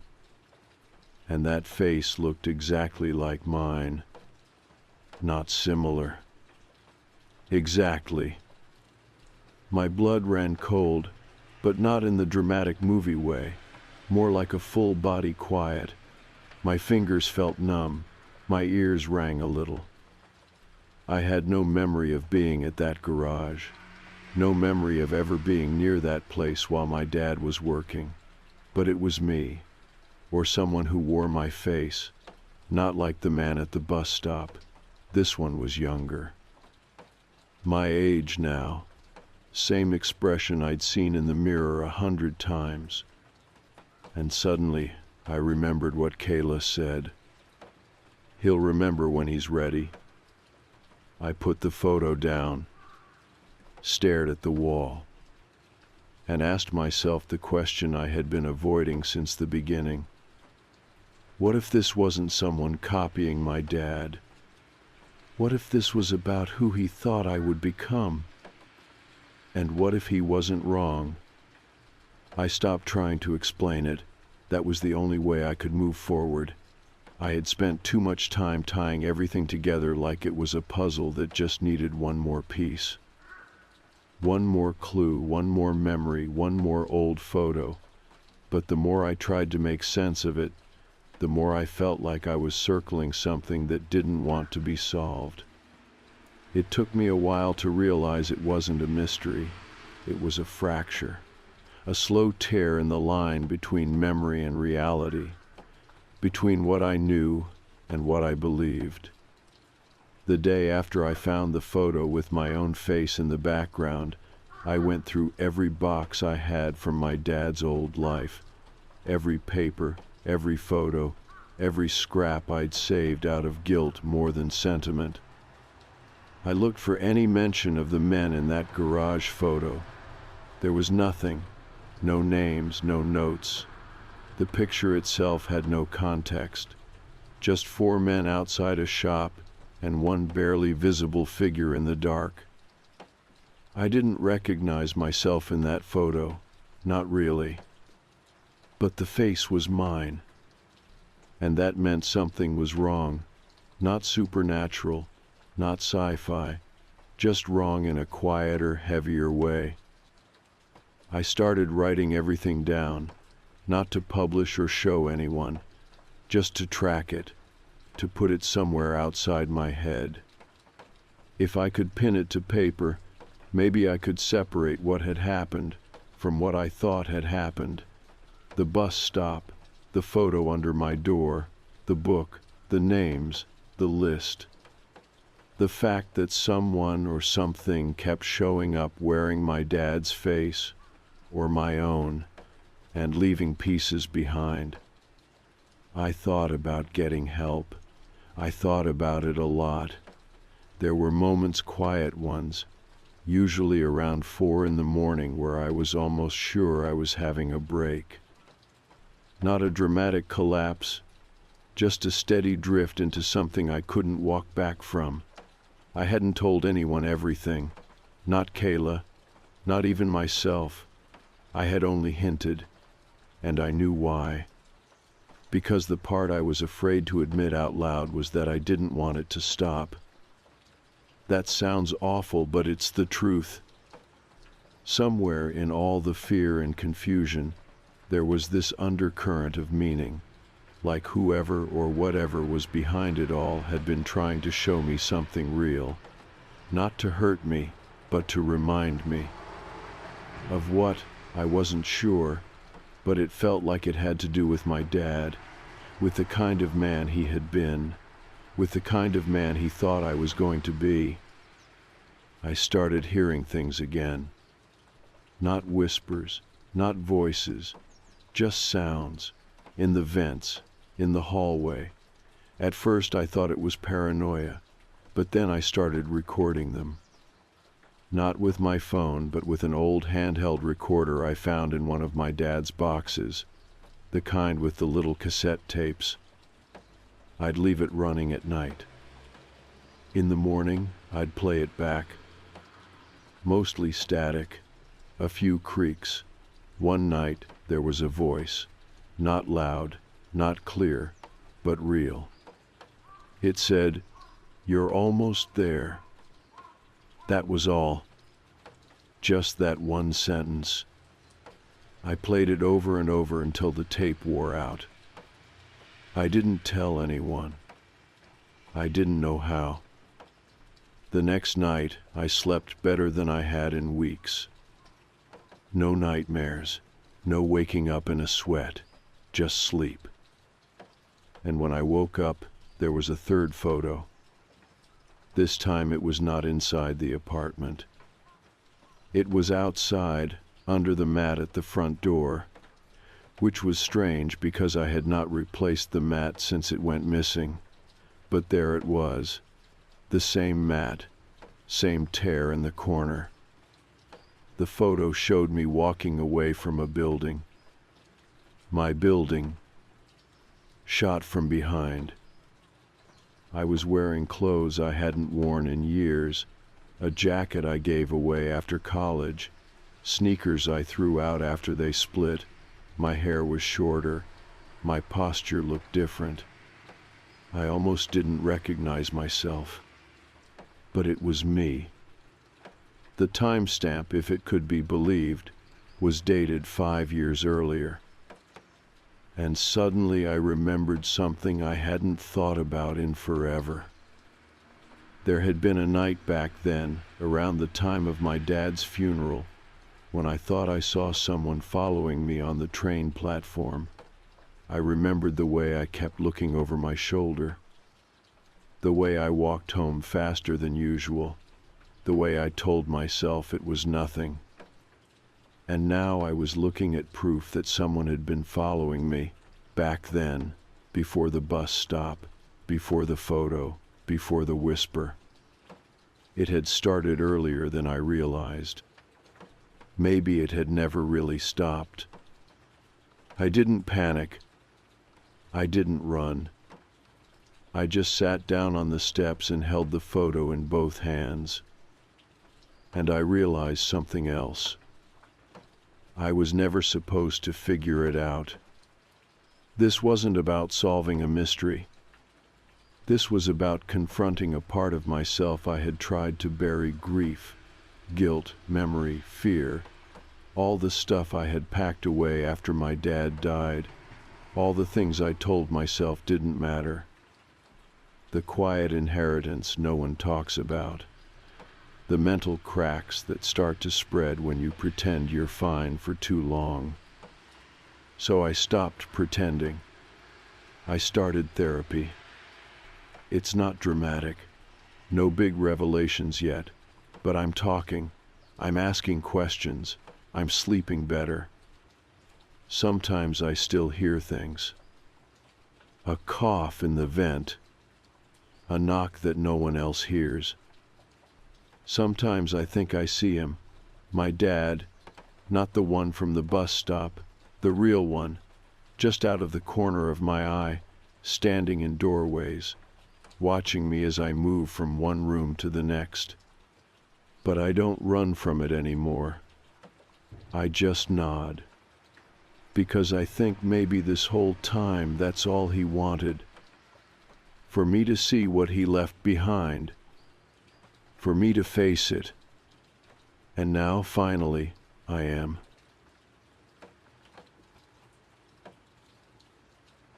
We weren't hardcore campers or anything. We'd gone maybe 3 times total, me, Claire, a beat-up tent we borrowed from her brother, and a little propane stove that always smelled slightly like melted plastic. It was mostly about unplugging for the weekend. No service, no emails, no deadlines breathing down our necks. Just trees, firewood, canned chili, and the occasional raccoon bold enough to stare you down for a granola bar. That's what we were expecting when we drove out to Pinebrook State Forest that Friday. We picked the site ahead of time. Lot 23, close enough to the trailheads but far enough from the ranger station that it felt like actual wilderness.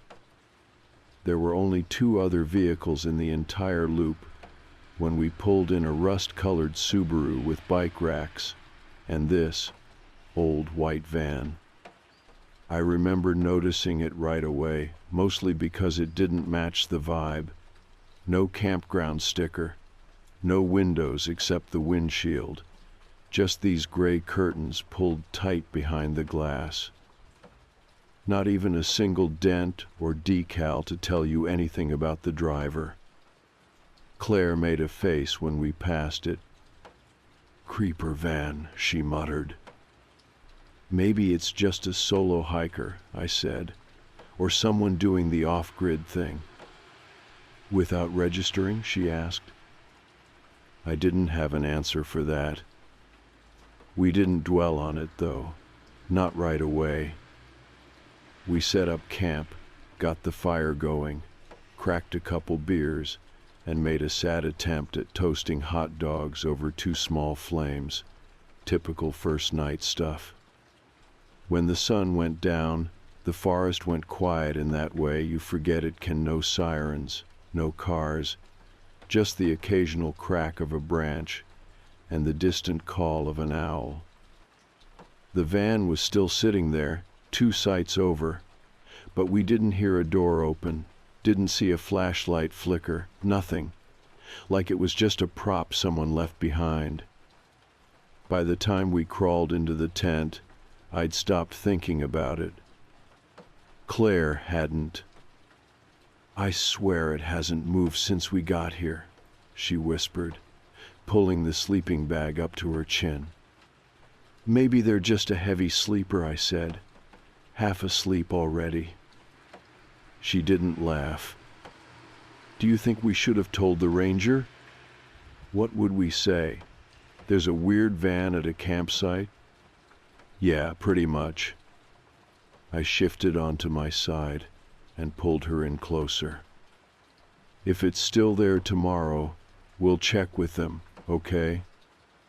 She nodded against my chest. Neither of us brought it up the next morning. The van was still there, parked at an angle like it had just coasted into the lot and died. No footprints in the dirt around it, no smoke from a fire. It looked exactly the same, silent, shut. We went for a hike that day, nothing crazy, just a 4-mile loop through a mossy ridge trail that smelled like wet pine needles and took us past some gorgeous overlooks. The kind of walk that usually wrings out your anxiety. But every time I stopped to catch my breath, I caught Claire looking behind us. Not ahead. Behind. That night we ate by lantern light. The fire didn't catch like it had the first night, too damp, too rushed. Neither of us really tried. There was a tension sitting between us that we hadn't spoken out loud yet, but it filled the air like smoke anyway. Around 11, we zipped up the tent and settled in. It was colder that night. The wind came in off the ridge, brushing against the tent walls with soft, shivery pressure. I woke up to the sound of something stepping on dry branches. Not a deer. I know what deer sound like. They're skittish, light on their feet. Whatever this was had weight. I sat up slowly, trying not to make noise, and pressed my hand to Claire's arm. She was already awake, staring at the nylon above us like she could see through it. "Did you hear it?" she whispered. "Yeah." It came again. 2 steps, then silence. I unzipped the tent as quietly as I could and stuck my head out. Nothing. Just the fire pit, now dark, our cooler, the outline of our car. The van was gone. I blinked and leaned further out. Its sight was empty. No tire tracks, no light, no shape. Just the damp gravel lot, hollow and quiet. "Where the hell did it go?" Claire asked, crawling out behind me. "I don't know." We stood there in our socks, breath visible in the cold, both of us turning in slow circles like we were afraid to look in any one direction too long. I felt completely exposed. No locks, no doors.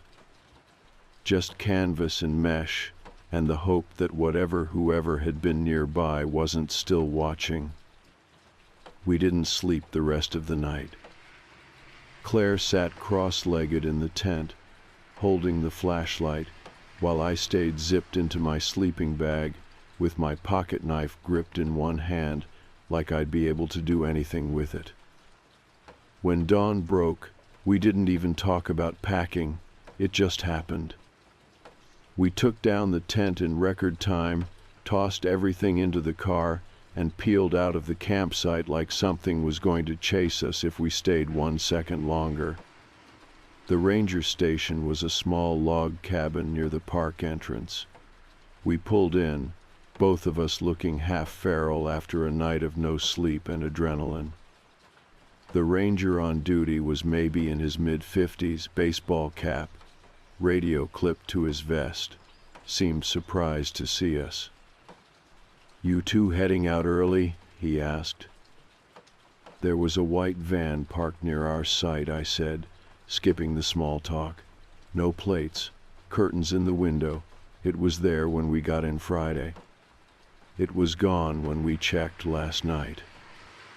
His face shifted slightly, not surprise, more like caution. "Which site?"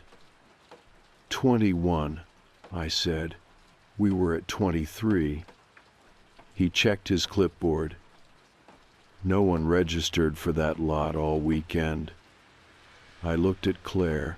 Her arms were folded tightly across her chest. "I thought you needed a pass," she said.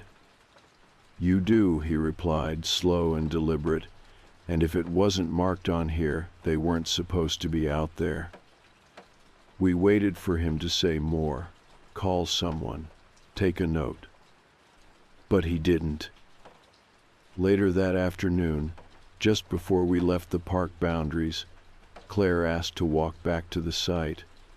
I didn't want to, but I didn't argue. Maybe we both needed closure.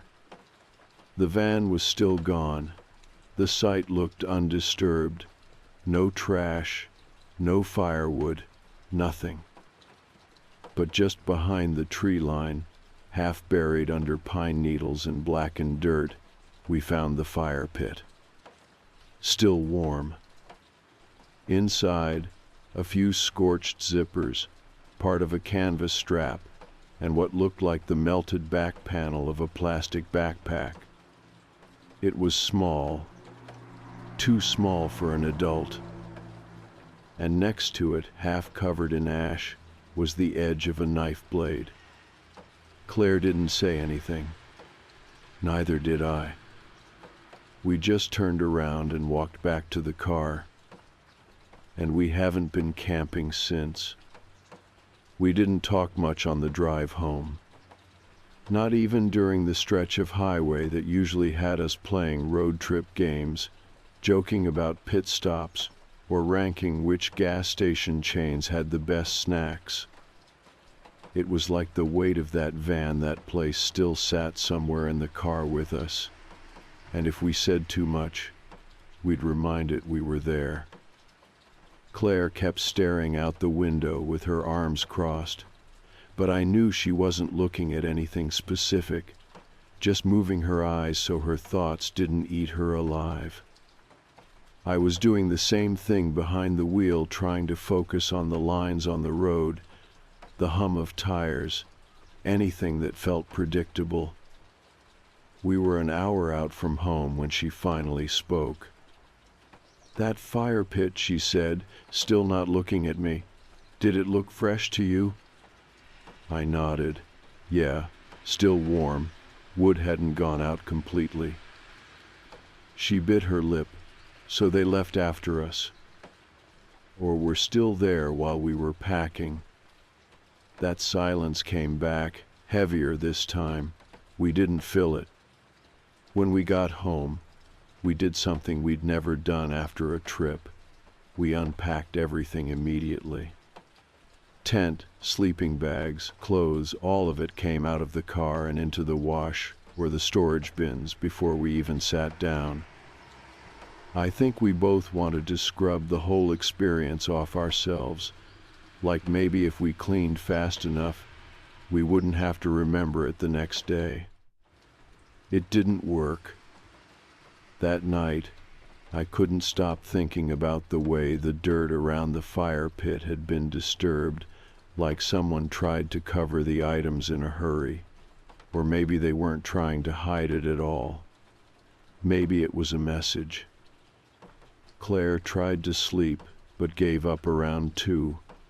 I heard her walking around the apartment, pausing at each window, checking the door chain even though we'd already locked it. I didn't say anything. I just laid in bed staring at the ceiling, listening to the occasional creak of the floorboards. The next morning, she had her laptop open before I even made coffee. She was already on the park's website, trying to figure out if there'd been any recent incidents reported in Pine Brook. I sat beside her and refreshed the local news pages on my phone. It felt dumb at first, like we were playing detective for something that could have just been a creepy coincidence, but it didn't feel dumb for long. Claire found it first. A missing persons flyer buried 3 clicks deep on a Facebook page for Pine Brook's volunteer search and rescue group. 10-year-old girl, missing since June, last seen at a roadside gas station 2 towns over. She'd been with her mother. They were traveling cross-country. Security footage showed the girl going into the bathroom and never coming out. "Is that the same backpack?" Claire asked, her voice quiet. I leaned in. It was hard to tell from the grainy image, but the shape of it, the plastic front with the cartoon character, the same color, it matched what we'd seen in the fire pit. Burned, melted, but unmistakable. We didn't speak for a long time. Around noon, I made the decision. We should call it in. Claire looked at me. To who? The local police, maybe, or the rangers. And tell them what? She asked. That we saw a van? That it vanished? That we found a half-burned kid's backpack in the woods? Yes. She didn't answer. But she didn't stop me either. I pulled up the ranger station number and called. The guy who answered didn't sound like the same one from the weekend, but his tone shifted the second I started describing where we'd been. I gave him the site number, told him what we'd seen, the van, the fire pit, the items inside it. There was a long pause after I finished. You say the van didn't have plates? He asked. No front or back. And it was parked at Site 21? Yeah. Another pause. We've had a few reports like that, he said, his voice quieter now. Not always at the same site, but close, same description. Old van, white, no plates, always gone before we get there. I gripped the phone tighter. And the fire pit? We'll send someone out to take a look. If it's on park property, we'll flag it. That was it. No more questions, no urgency. Just vague acknowledgement and a promise to flag it. I thanked him and hung up, staring at the phone screen until it dimmed in my hand. Claire walked over, holding her laptop. There are 6 posts like the one we found, she said. Same area, all within the last year. Kids, teens, even a couple adults. No confirmed sightings, no leads. She flipped the screen toward me. These ones were last seen near the interstate off Route 47. That's where we exited to get into Pine Brook. I scrolled through the images. One girl had braids and a pink jacket. Another boy wore a t-shirt with a baseball team I recognized. All smiling, all looking like they had no idea what was waiting for them just a few miles down the road. We need to tell someone else, I said. Who? She asked again, but softer this time. Not because she didn't believe me, because she did. That's what made it worse. That night, the dreams started. I saw the van again parked, silent, facing the forest. I was standing just outside its back doors. They were open. Inside was black, too dark to see, but I could hear something breathing. Not loud, not angry, just waiting. I woke up sweating, the room too hot even with the fan on. Claire was already awake. I dreamed I was back at the site, she said, but it wasn't ours. It was the one with the van. The fire pit was gone, but there was something sticking out of the ground. Just the edge of a blanket. We didn't talk about it the rest of the day.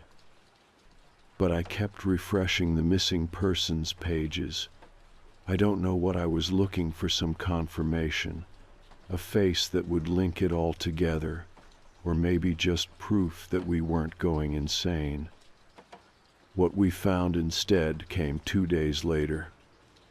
Not from the Park Service, not from the police, but from a comment on a thread buried deep in a forum about strange encounters in national parks.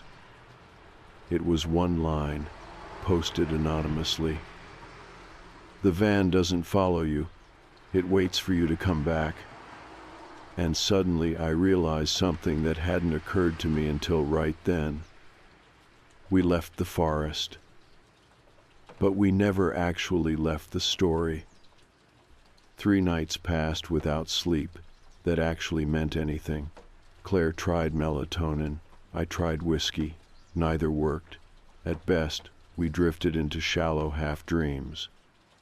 At worst, we stared at the ceiling until sunrise, watching shadows shift across the walls. By Tuesday, I stopped checking the forums.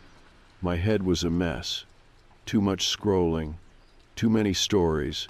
Everyone had a theory. A few even sounded like ours, old vehicles showing up where they shouldn't. No license plates. People watching from inside. But none of them ended with any kind of clarity. Just more questions. The posts always faded off, or were deleted, or worse, the original poster stopped replying entirely. Claire had a different strategy. She printed everything. Notes, maps, screenshots. She had this ugly manila folder she carried around now like it was homework for a class she never signed up for. "This isn't just paranoia," she said Thursday morning, flipping through it. "There's a pattern." "I believe you." She looked up, surprised. "I mean it," I said. "I'm just not sure what believing it even does anymore." We were both quiet for a minute. Then she slid a photo across the table. The same girl from the missing flyer, 10 years old, backpack on. Same one we'd seen charred in the pit. But the photo Claire showed me wasn't from the flyer. It was newer. "I found this on a Reddit post," she said. "Some guy talking about trail cam footage he got last month." "Wait, last month?" "Yeah, from the Ridgepoint entrance, northwest edge of Pinebrook." I looked again. It was grainy, black and white, but her outline was clear. Hair tied back, same shoes. She was walking through the trees. Alone. No timestamp, no context, just the photo. "That can't be real," I said. "She's been missing since June."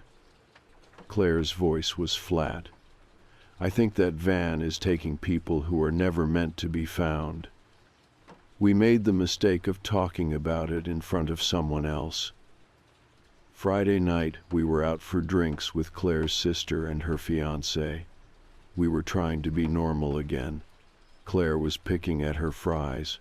I was nursing a beer that had gone warm 20 minutes ago. Somehow, the conversation turned to camping. "You guys still going out to the woods every other weekend?"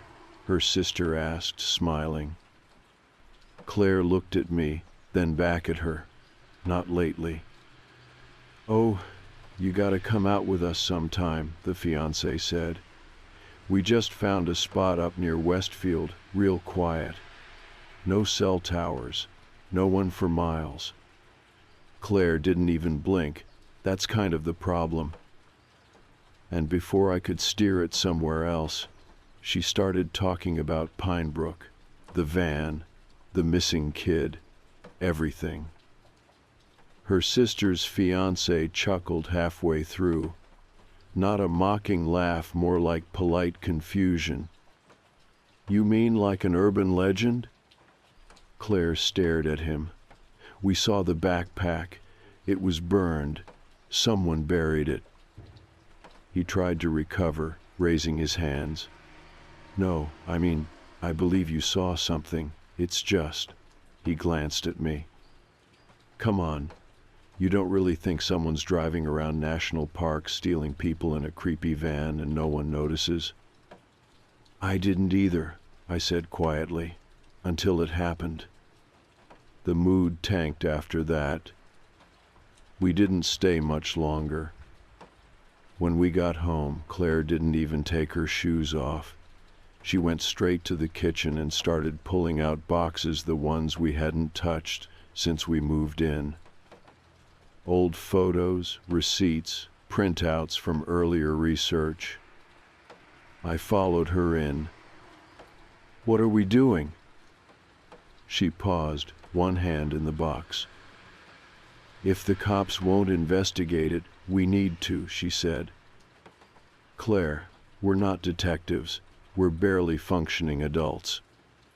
She pulled something out and held it up. A Pine Brook Trail map. Marked in red was our site 23, then 21, where the van had been, and about a half-mile west, a sharp X. "What's that?" She tapped it. "Where I think the van came from. There's no road on the map, but when we were hiking, remember that overgrown path? It looked like tire ruts, just faint." I did remember. She grabbed her phone and pulled up satellite view. There it was, barely visible, but a dirt stretch curling off the main road, vanishing into the tree line. "I think there's something back there," she said. "A shed, a cabin, something they use." I stared at her. "You want to go back?" "Not want," she said, "but yeah." I didn't say anything right away. But I felt it too. That tension that doesn't let go of your spine. The one that says you've seen something you weren't supposed to, and if you walk away now, you'll never know how deep the hole goes. We planned it that night. One day, in and out. No camping, no wandering. Just enough to find out if we were crazy or not. We left Saturday at sunrise. No bags, just flashlights, gloves, and a portable scanner Claire borrowed from a coworker who used it for geocaching. It was supposed to pick up metal or signs of tampering in the ground. We weren't sure it'd help, but it made us feel like we had a purpose. We parked a mile from Pine Brook's main entrance, walked the rest of the way through a back trail. The weather was cold, dry. The kind that made your breath visible and your fingers go numb by the time you'd zipped your coat. When we got to lot 23, everything was as we'd left it. Empty. We didn't stop. We followed the trail for about 10 minutes before Claire spotted the turnoff. The ruts were there. Faint, overgrown with brush and moss, but there. She looked at me, then started walking. We didn't talk much after that. The path curved sharply left, then widened into a shallow clearing. And there it was. A van. Not the van, at least not visibly the same. This one had been there for a while, covered in pine needles and rust, tires deflated, back doors sealed shut with what looked like an old bike chain. Claire walked around it once, slowly. She tapped the scanner near the base of the back doors. It chirped. Then she scanned the ground nearby. Another ping. She dropped to her knees and started brushing away the leaves. And there, buried in a shallow impression in the dirt, was another fire pit, long dead, but inside it half-melted toys, a phone case, what looked like the edge of a shoe. Children's size. Claire stood up, hands shaking. "This wasn't just one person," she said. I felt something then. Not fear. Something worse. Like we were too close to something we had no business finding. Like the trees around us were suddenly listening. And maybe, just maybe, the van we saw hadn't ever really left. We didn't speak on the walk back, not at first. Claire had her phone out, snapping photos of the van, the fire pit, even the tire ruts in the dirt. She moved with this steady, determined calm I hadn't seen in her since the day after the original trip. Like the second she knelt down and uncovered that fire pit, something inside her clicked into place. Not fear, not panic, just clarity. Me? I kept looking over my shoulder. There was this feeling I couldn't shake, like we weren't supposed to have found any of it, that we'd wandered somewhere we weren't meant to go, and now the forest had noticed. Not in a supernatural way, just eyes, people, watching, waiting. We got back to the main trail around noon. Still no signs of rangers, no other hikers, no campers, and no van in lot 21, either the spot it had been parked at a week earlier. It was all too quiet. When we reached the car, Claire slid into the passenger seat without saying a word and started uploading the photos to a cloud folder, marking each one by timestamp and GPS data. She'd been using an offline mapping app that logged everything. She was methodical like that, the kind of person who highlighted books and kept receipts. I didn't start the car yet. Instead, I sat there gripping the steering wheel, staring through the windshield at the same trees we'd stared at the first time we pulled in. "We're not done, are we?" I asked. Claire didn't look up, not even close. When we got home, she contacted the families. She didn't tell me right away, just started sending messages through social media, carefully worded and direct. She said if she were them, she'd want to know. That maybe they'd been waiting for someone to say, "Hey, I saw something," even if it didn't change the outcome. I watched from the hallway while she typed. Her shoulders were tense, focused. I knew better than to interrupt. 2 responded that night. One thanked her, said the police had stopped updating them months ago. The other asked for copies of the photos. The third reply came the next day, different tone, nervous, almost like they were afraid to say too much over a direct message. Claire read it out loud. "We saw the same van when our son went missing. No one believed us. It was in the parking lot that day, windows blacked out.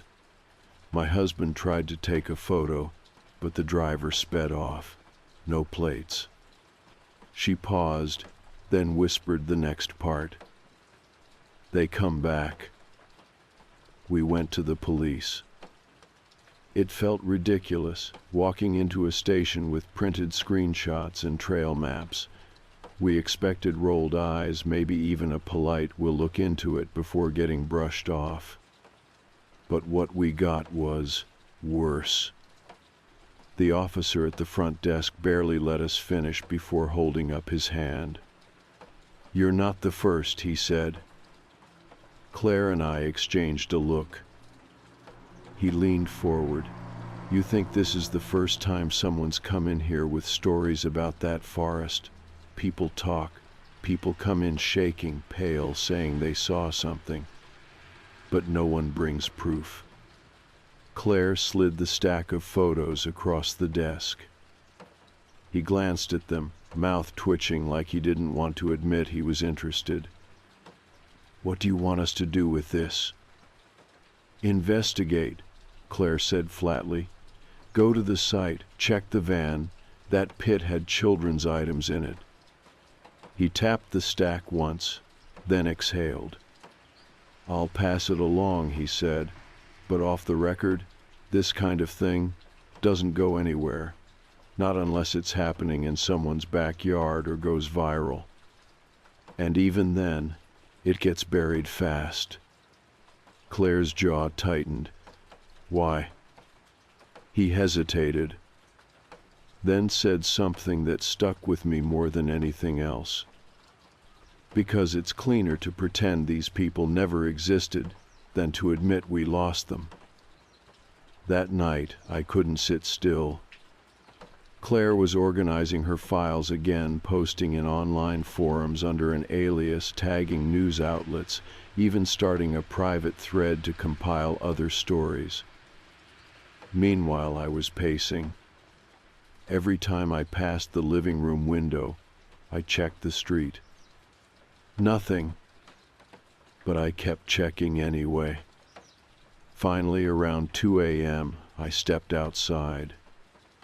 No sounds, no cars, the kind of silence you only hear right before something breaks it. I walked to the curb and stood there, looking up and down the road. And that's when I saw it. Headlights, far end of the block, just sitting there, not moving. I narrowed my eyes. White. I walked back inside without saying anything to Claire. The lights were gone by the time I looked out the window again. The next morning there was an envelope on our doorstep. No name, no return address. Just a single photo inside. It was us. Me and Claire, from behind, in the woods. Taken from a distance, like through brush. I stared at it for a long time before flipping it over. On the back, written in tiny black ink, were the words, "You're looking too hard." Claire stood behind me, reading over my shoulder. She didn't speak, just reached out, took the photo, and placed it inside her folder. Then she locked the deadbolt on the front door and pulled the curtains shut. We stopped going out much after that. Groceries were done late at night, no more hikes, no more back roads. If we didn't have to be somewhere, we weren't. Claire set up a camera at the front door, then the back, then 2 more for the windows. We changed our route to work, changed our phones, changed passwords.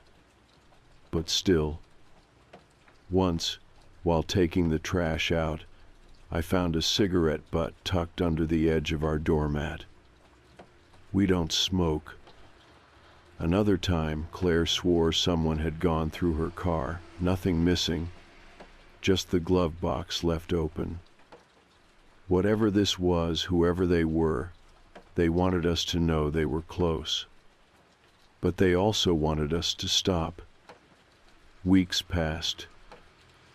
The police never followed up. None of the forums responded to Claire's thread. One of the families we spoke to deleted their social media altogether. It was like someone had hit a reset button on the whole thing, scrubbing it clean, pretending it never happened. I wanted to stop thinking about it, wanted to pretend we'd just imagined the worst. But late one night, I walked out to the porch and sat in the dark. No phone, no flashlight. Just me and the quiet. And after a few minutes, I realized something that chilled me more than the photo, more than the fire pit, more than the officer's warning. The forest wasn't following us. We were still in it. It was about 3 a.m. when I woke up to the sound of Claire moving around in the kitchen. She wasn't trying to be quiet, but she also wasn't loud. Cabinet doors opened slowly, closed gently. Drawers sliding open in little bursts. I laid there listening for a minute before calling out. "What are you doing?" She didn't answer at first. Then I heard the fridge open and close, followed by the rustle of paper, maybe foil, maybe something in a bag. I sat up. "Claire?"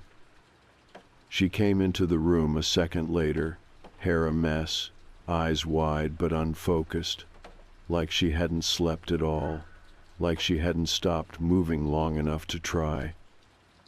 She held something in her hand, a printout. "There's another one," she said. It took me a second to process. Another what? Post. Same van, same area, just uploaded 20 minutes ago. I took it from her. It was a screenshot of a Facebook post from someone named Greg L. The photo was blurry, taken through a window, probably a moving car, but unmistakable. The van was there, white, windowless, same size. No plates, parked along a fire road on the edge of Pine Brook. The caption was short. "Saw this van parked near Trailhead 9, no one inside, creeped me out, left fast." I handed it back to her. "This is recent." "Yeah, and guess what?" she said, turning back toward her laptop. "That trailhead wasn't even open last time we were there. It was blocked off for maintenance." I pulled the blanket around my shoulders and followed her. On the screen, she had a map open, side by side with satellite view. There was the trailhead deep on the northwest edge of the park, just past a bend in the river trail. According to Claire, it had been closed due to flooding over the summer. "They reopened it last week," she said, quietly, no announcement, just removed the barriers. "And that's where it showed up." She nodded. We stared at the screen together. Then she clicked to another tab, one I hadn't seen before. It was a shared spreadsheet. Names, dates, locations, notes. "You made a list," I said quietly. "I've been keeping track of everything, every mention, every story. It's always near a trailhead, always off-season, always no plates." I scrolled through the entries. There were over 30. "This is more than I thought," I said. "It's more than anyone thinks," she replied, "because no one's putting the pieces together." By sunrise, we'd decided. We were going back. Not to hike, not to camp, not even to wander near the sites we'd been to before. Just to watch. To sit near Trailhead 9 with a camera and a pair of binoculars and see what showed up. Maybe we'd catch a license plate, maybe a face, maybe nothing. But we had to go. We left that afternoon. Claire packed like she was prepping for a stakeout: camera batteries, snacks, extra SD cards. She'd even borrowed a long-lens DSLR from her coworker for wildlife photography, which wasn't technically a lie. I drove. The closer we got, the quieter it became inside the car. No music.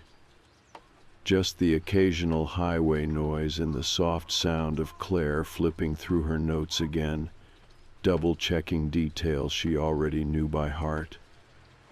We parked half a mile from the trailhead, near a stretch of road that curved around a ridge and offered a clear view of the lot. There were no other cars, just a wide gravel loop, half covered in leaves. Claire set up the camera in the back seat, pointing through the windshield. I kept my eyes on the trail entrance. We waited. An hour passed. Then 2. Still nothing. Claire tapped her pen against the armrest. "This is how it always happens," she said. "They don't come when you're watching." "They came before," I said. "Because we weren't looking." The sun dipped lower behind the trees.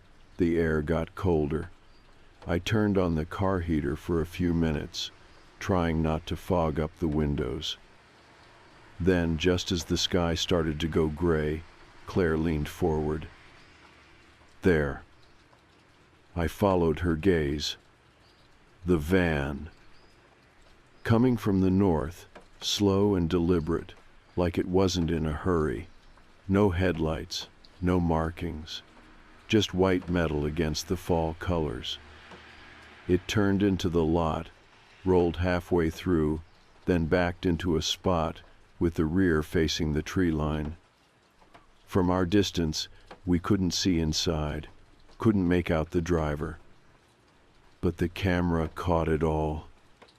Claire clicked the shutter, then again and again, until the van disappeared behind the tree cover. We waited another hour.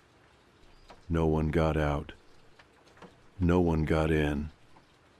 It just sat there. And then just like that, it pulled out and drove off. Back the way it came. Gone. Claire leaned back in her seat and let out a breath she'd been holding for way too long.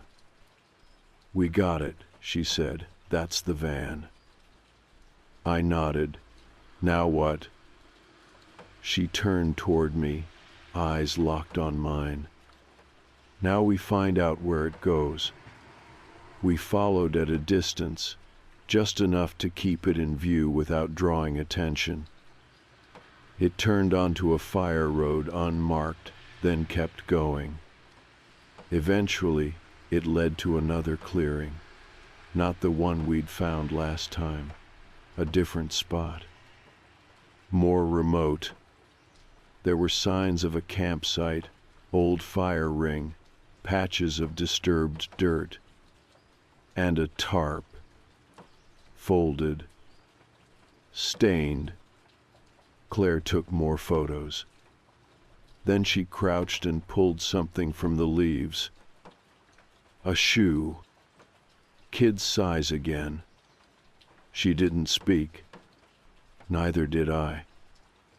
Just then, a sound faint but unmistakable. A snap. A branch. We turned together.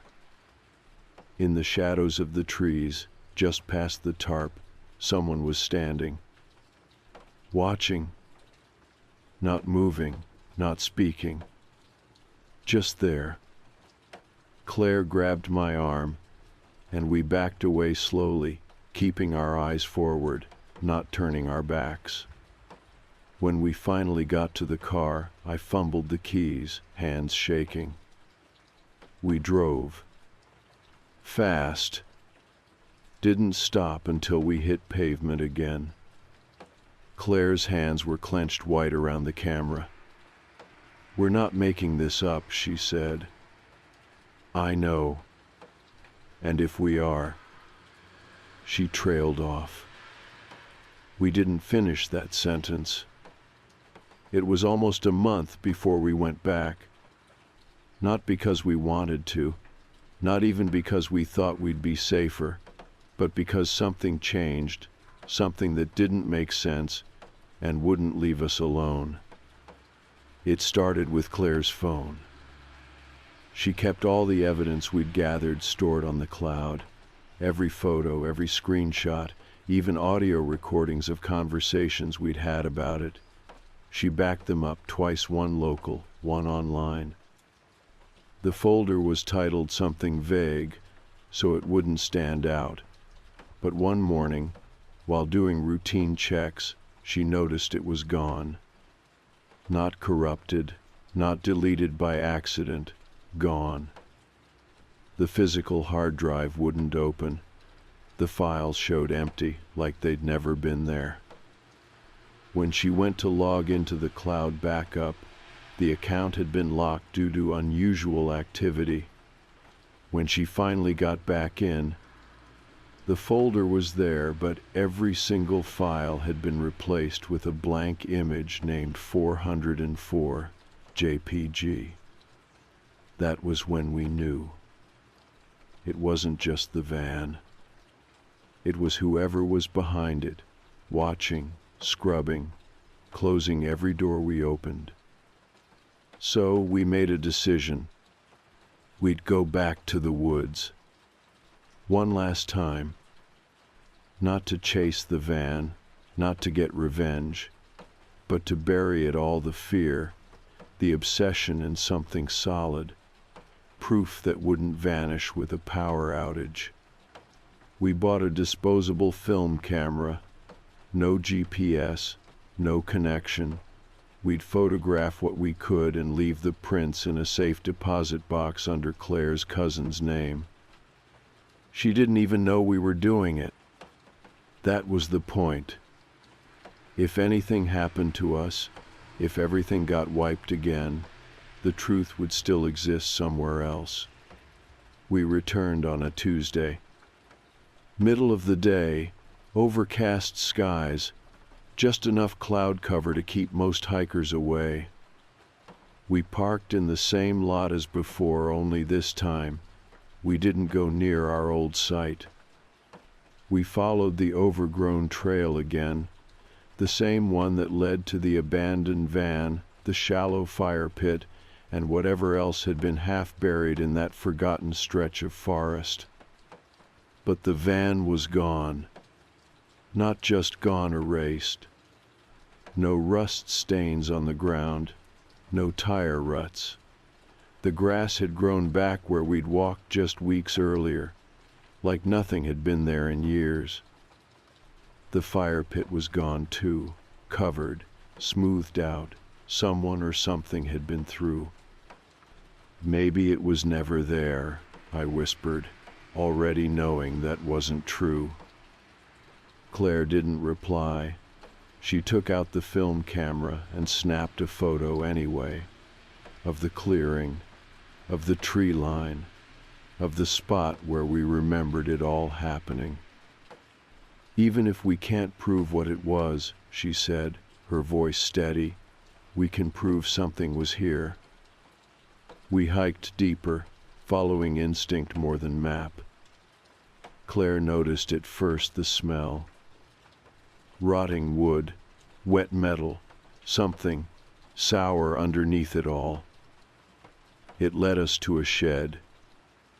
Not big, just enough for one or two people to stand in, half covered in moss, almost hidden beneath a fallen pine. The door was locked with a rusted padlock. I checked the edges, gave the handle a pull. It didn't budge. Claire raised the camera again. Just as she clicked the shutter, something moved behind us. I turned. Nothing. No footsteps, no birds, not even the usual hum of bugs. It was the kind of silence you feel, not hear. Claire whispered, "Let's go." And we did. We didn't run. We walked, slow and even, never looking back. Because deep down, we both knew if we turned around, we wouldn't be alone. We drove straight from Pinebrook to the photo lab. We paid in cash, using fake names we'd joked about years ago, inside jokes that suddenly didn't feel funny anymore. The technician said the prints would be ready in 24 hours. We didn't sleep that night, not out of fear, just this tight humming alertness that never dipped low enough to allow rest. The next day, the photos were ready. They were clear, unaltered, tangible. The clearing, the trees, the shed. A few of them showed faint impressions in the grass, like something heavy had once sat there. Claire sorted the photos carefully, choosing half to go into the deposit box, the rest to be stored at her aunt's house in a locked filing cabinet, buried behind decades of old tax paperwork. We didn't post them. We didn't try to contact journalists. Not again. Instead, we made peace with something harder. We'd carry this story. Just us. Just the truth we knew, without proof, the world would accept. And that was enough. It had to be. The next week we moved. Not far, just out of the city and into a quieter part of the county where the neighbors didn't ask questions and the nights didn't echo quite as loud. We didn't talk about Pine Brook much after that. We went back to work, went out sometimes, laughed when we could, though the laughter always felt a little thinner than before. But we were okay. Changed, yeah, but alive. Some nights, the woods still followed us in our dreams, and once in a while I'd swear I saw a white van parked a few blocks away from our new place. Not every day, just enough to remind me. I never approached it, and it always disappeared by morning. A year later, we got a letter. No return address, no stamp. Inside was a photograph. It was us, standing outside the shed. Same moment Claire had taken the picture.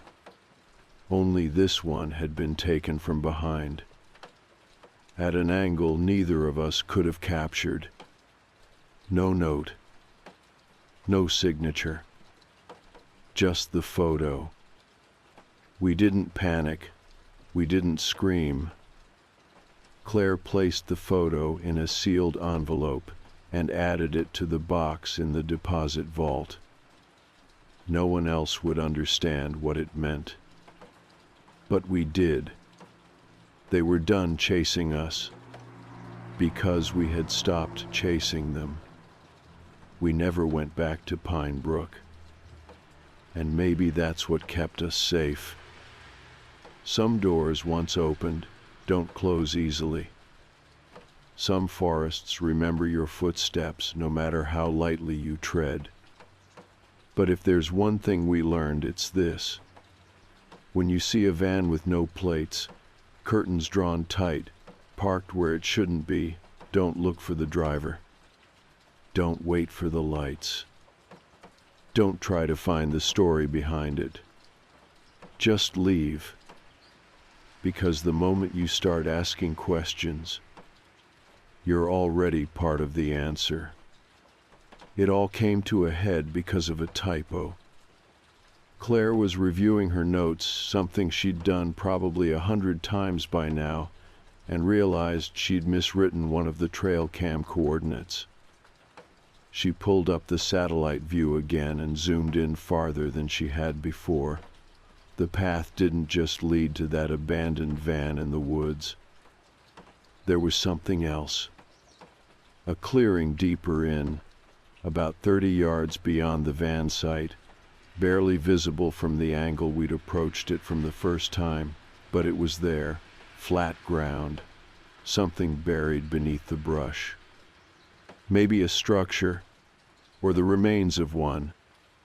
We had a choice, leave it alone, or go back one last time. We went, not out of obsession, out of necessity, because the next time might not come with a warning, and we were done waiting for permission. We told no one. Left our phones at home, wrote a note with the GPS coordinates and left it in the glove box of my car in case something happened. Paranoia? Maybe, but we'd earned that. It took us 2 hours of hiking to reach the clearing. The terrain was harder than before. Roots, dense brambles, overgrowth thick enough that Claire had to pull her scarf over her mouth just to keep the debris out. And then the trees broke, and we saw it. It wasn't a cabin or shack. It was a pit, roughly the size of a single car, dug into the earth and partially collapsed on one side. On the other, thin metal rods jutted out, maybe the foundation of something old, maybe just rebar.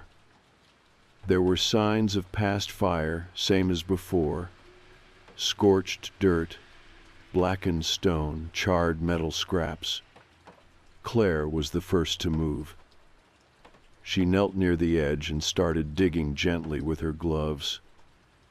After maybe 10 minutes, her hand hit something hard.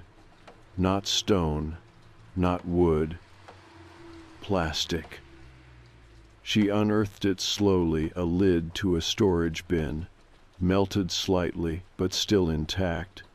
Inside were fragments of clothing, strips of faded fabric, a pair of small shoes, a Ziploc bag with a photo half curled inside, a girl in a school uniform smiling awkwardly at the camera. I didn't recognize her. Claire did. She was in one of the posts, she said, a year ago, Virginia, not even from this state. We both sat back, quiet. There was no longer any question. This wasn't isolated. This wasn't one person or one van. It was a system, a rotating method, a trap that moved through parks and forests like a drifting shadow, not staying long enough to leave proof, just long enough to take. And they were counting on no one looking too closely. We brought everything we found to the authorities. But this time we didn't go local. We went federal. Claire sent a packet directly to the FBI, not the general tip line, but an actual agent she tracked down from a national task force on missing persons. She included everything: photos, coordinates, timelines, even the map overlays. Then we waited. And for the first time in months, someone responded. They showed up 2 weeks later. 2 unmarked sedans, federal IDs, real agents. They asked a lot of questions about the van, about the clearing, about how we'd gotten involved. They took our original folder, scanned our trail maps, and asked us not to speak to media just yet. Claire asked them point blank, "Is this part of something bigger?" The older agent, the one who hadn't said much until then, looked at us for a long moment. "There's more like you," he said finally. "People who got too close to something they were never supposed to see. Some vanish, some get scared and shut up, but every once in a while someone brings us enough to open the door."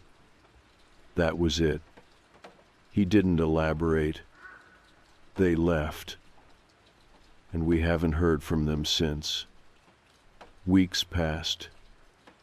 Then months. The missing posters didn't disappear, but some of the families started getting updates. Quiet ones, no details, just acknowledgments that new information had come in. We were never named. Not officially.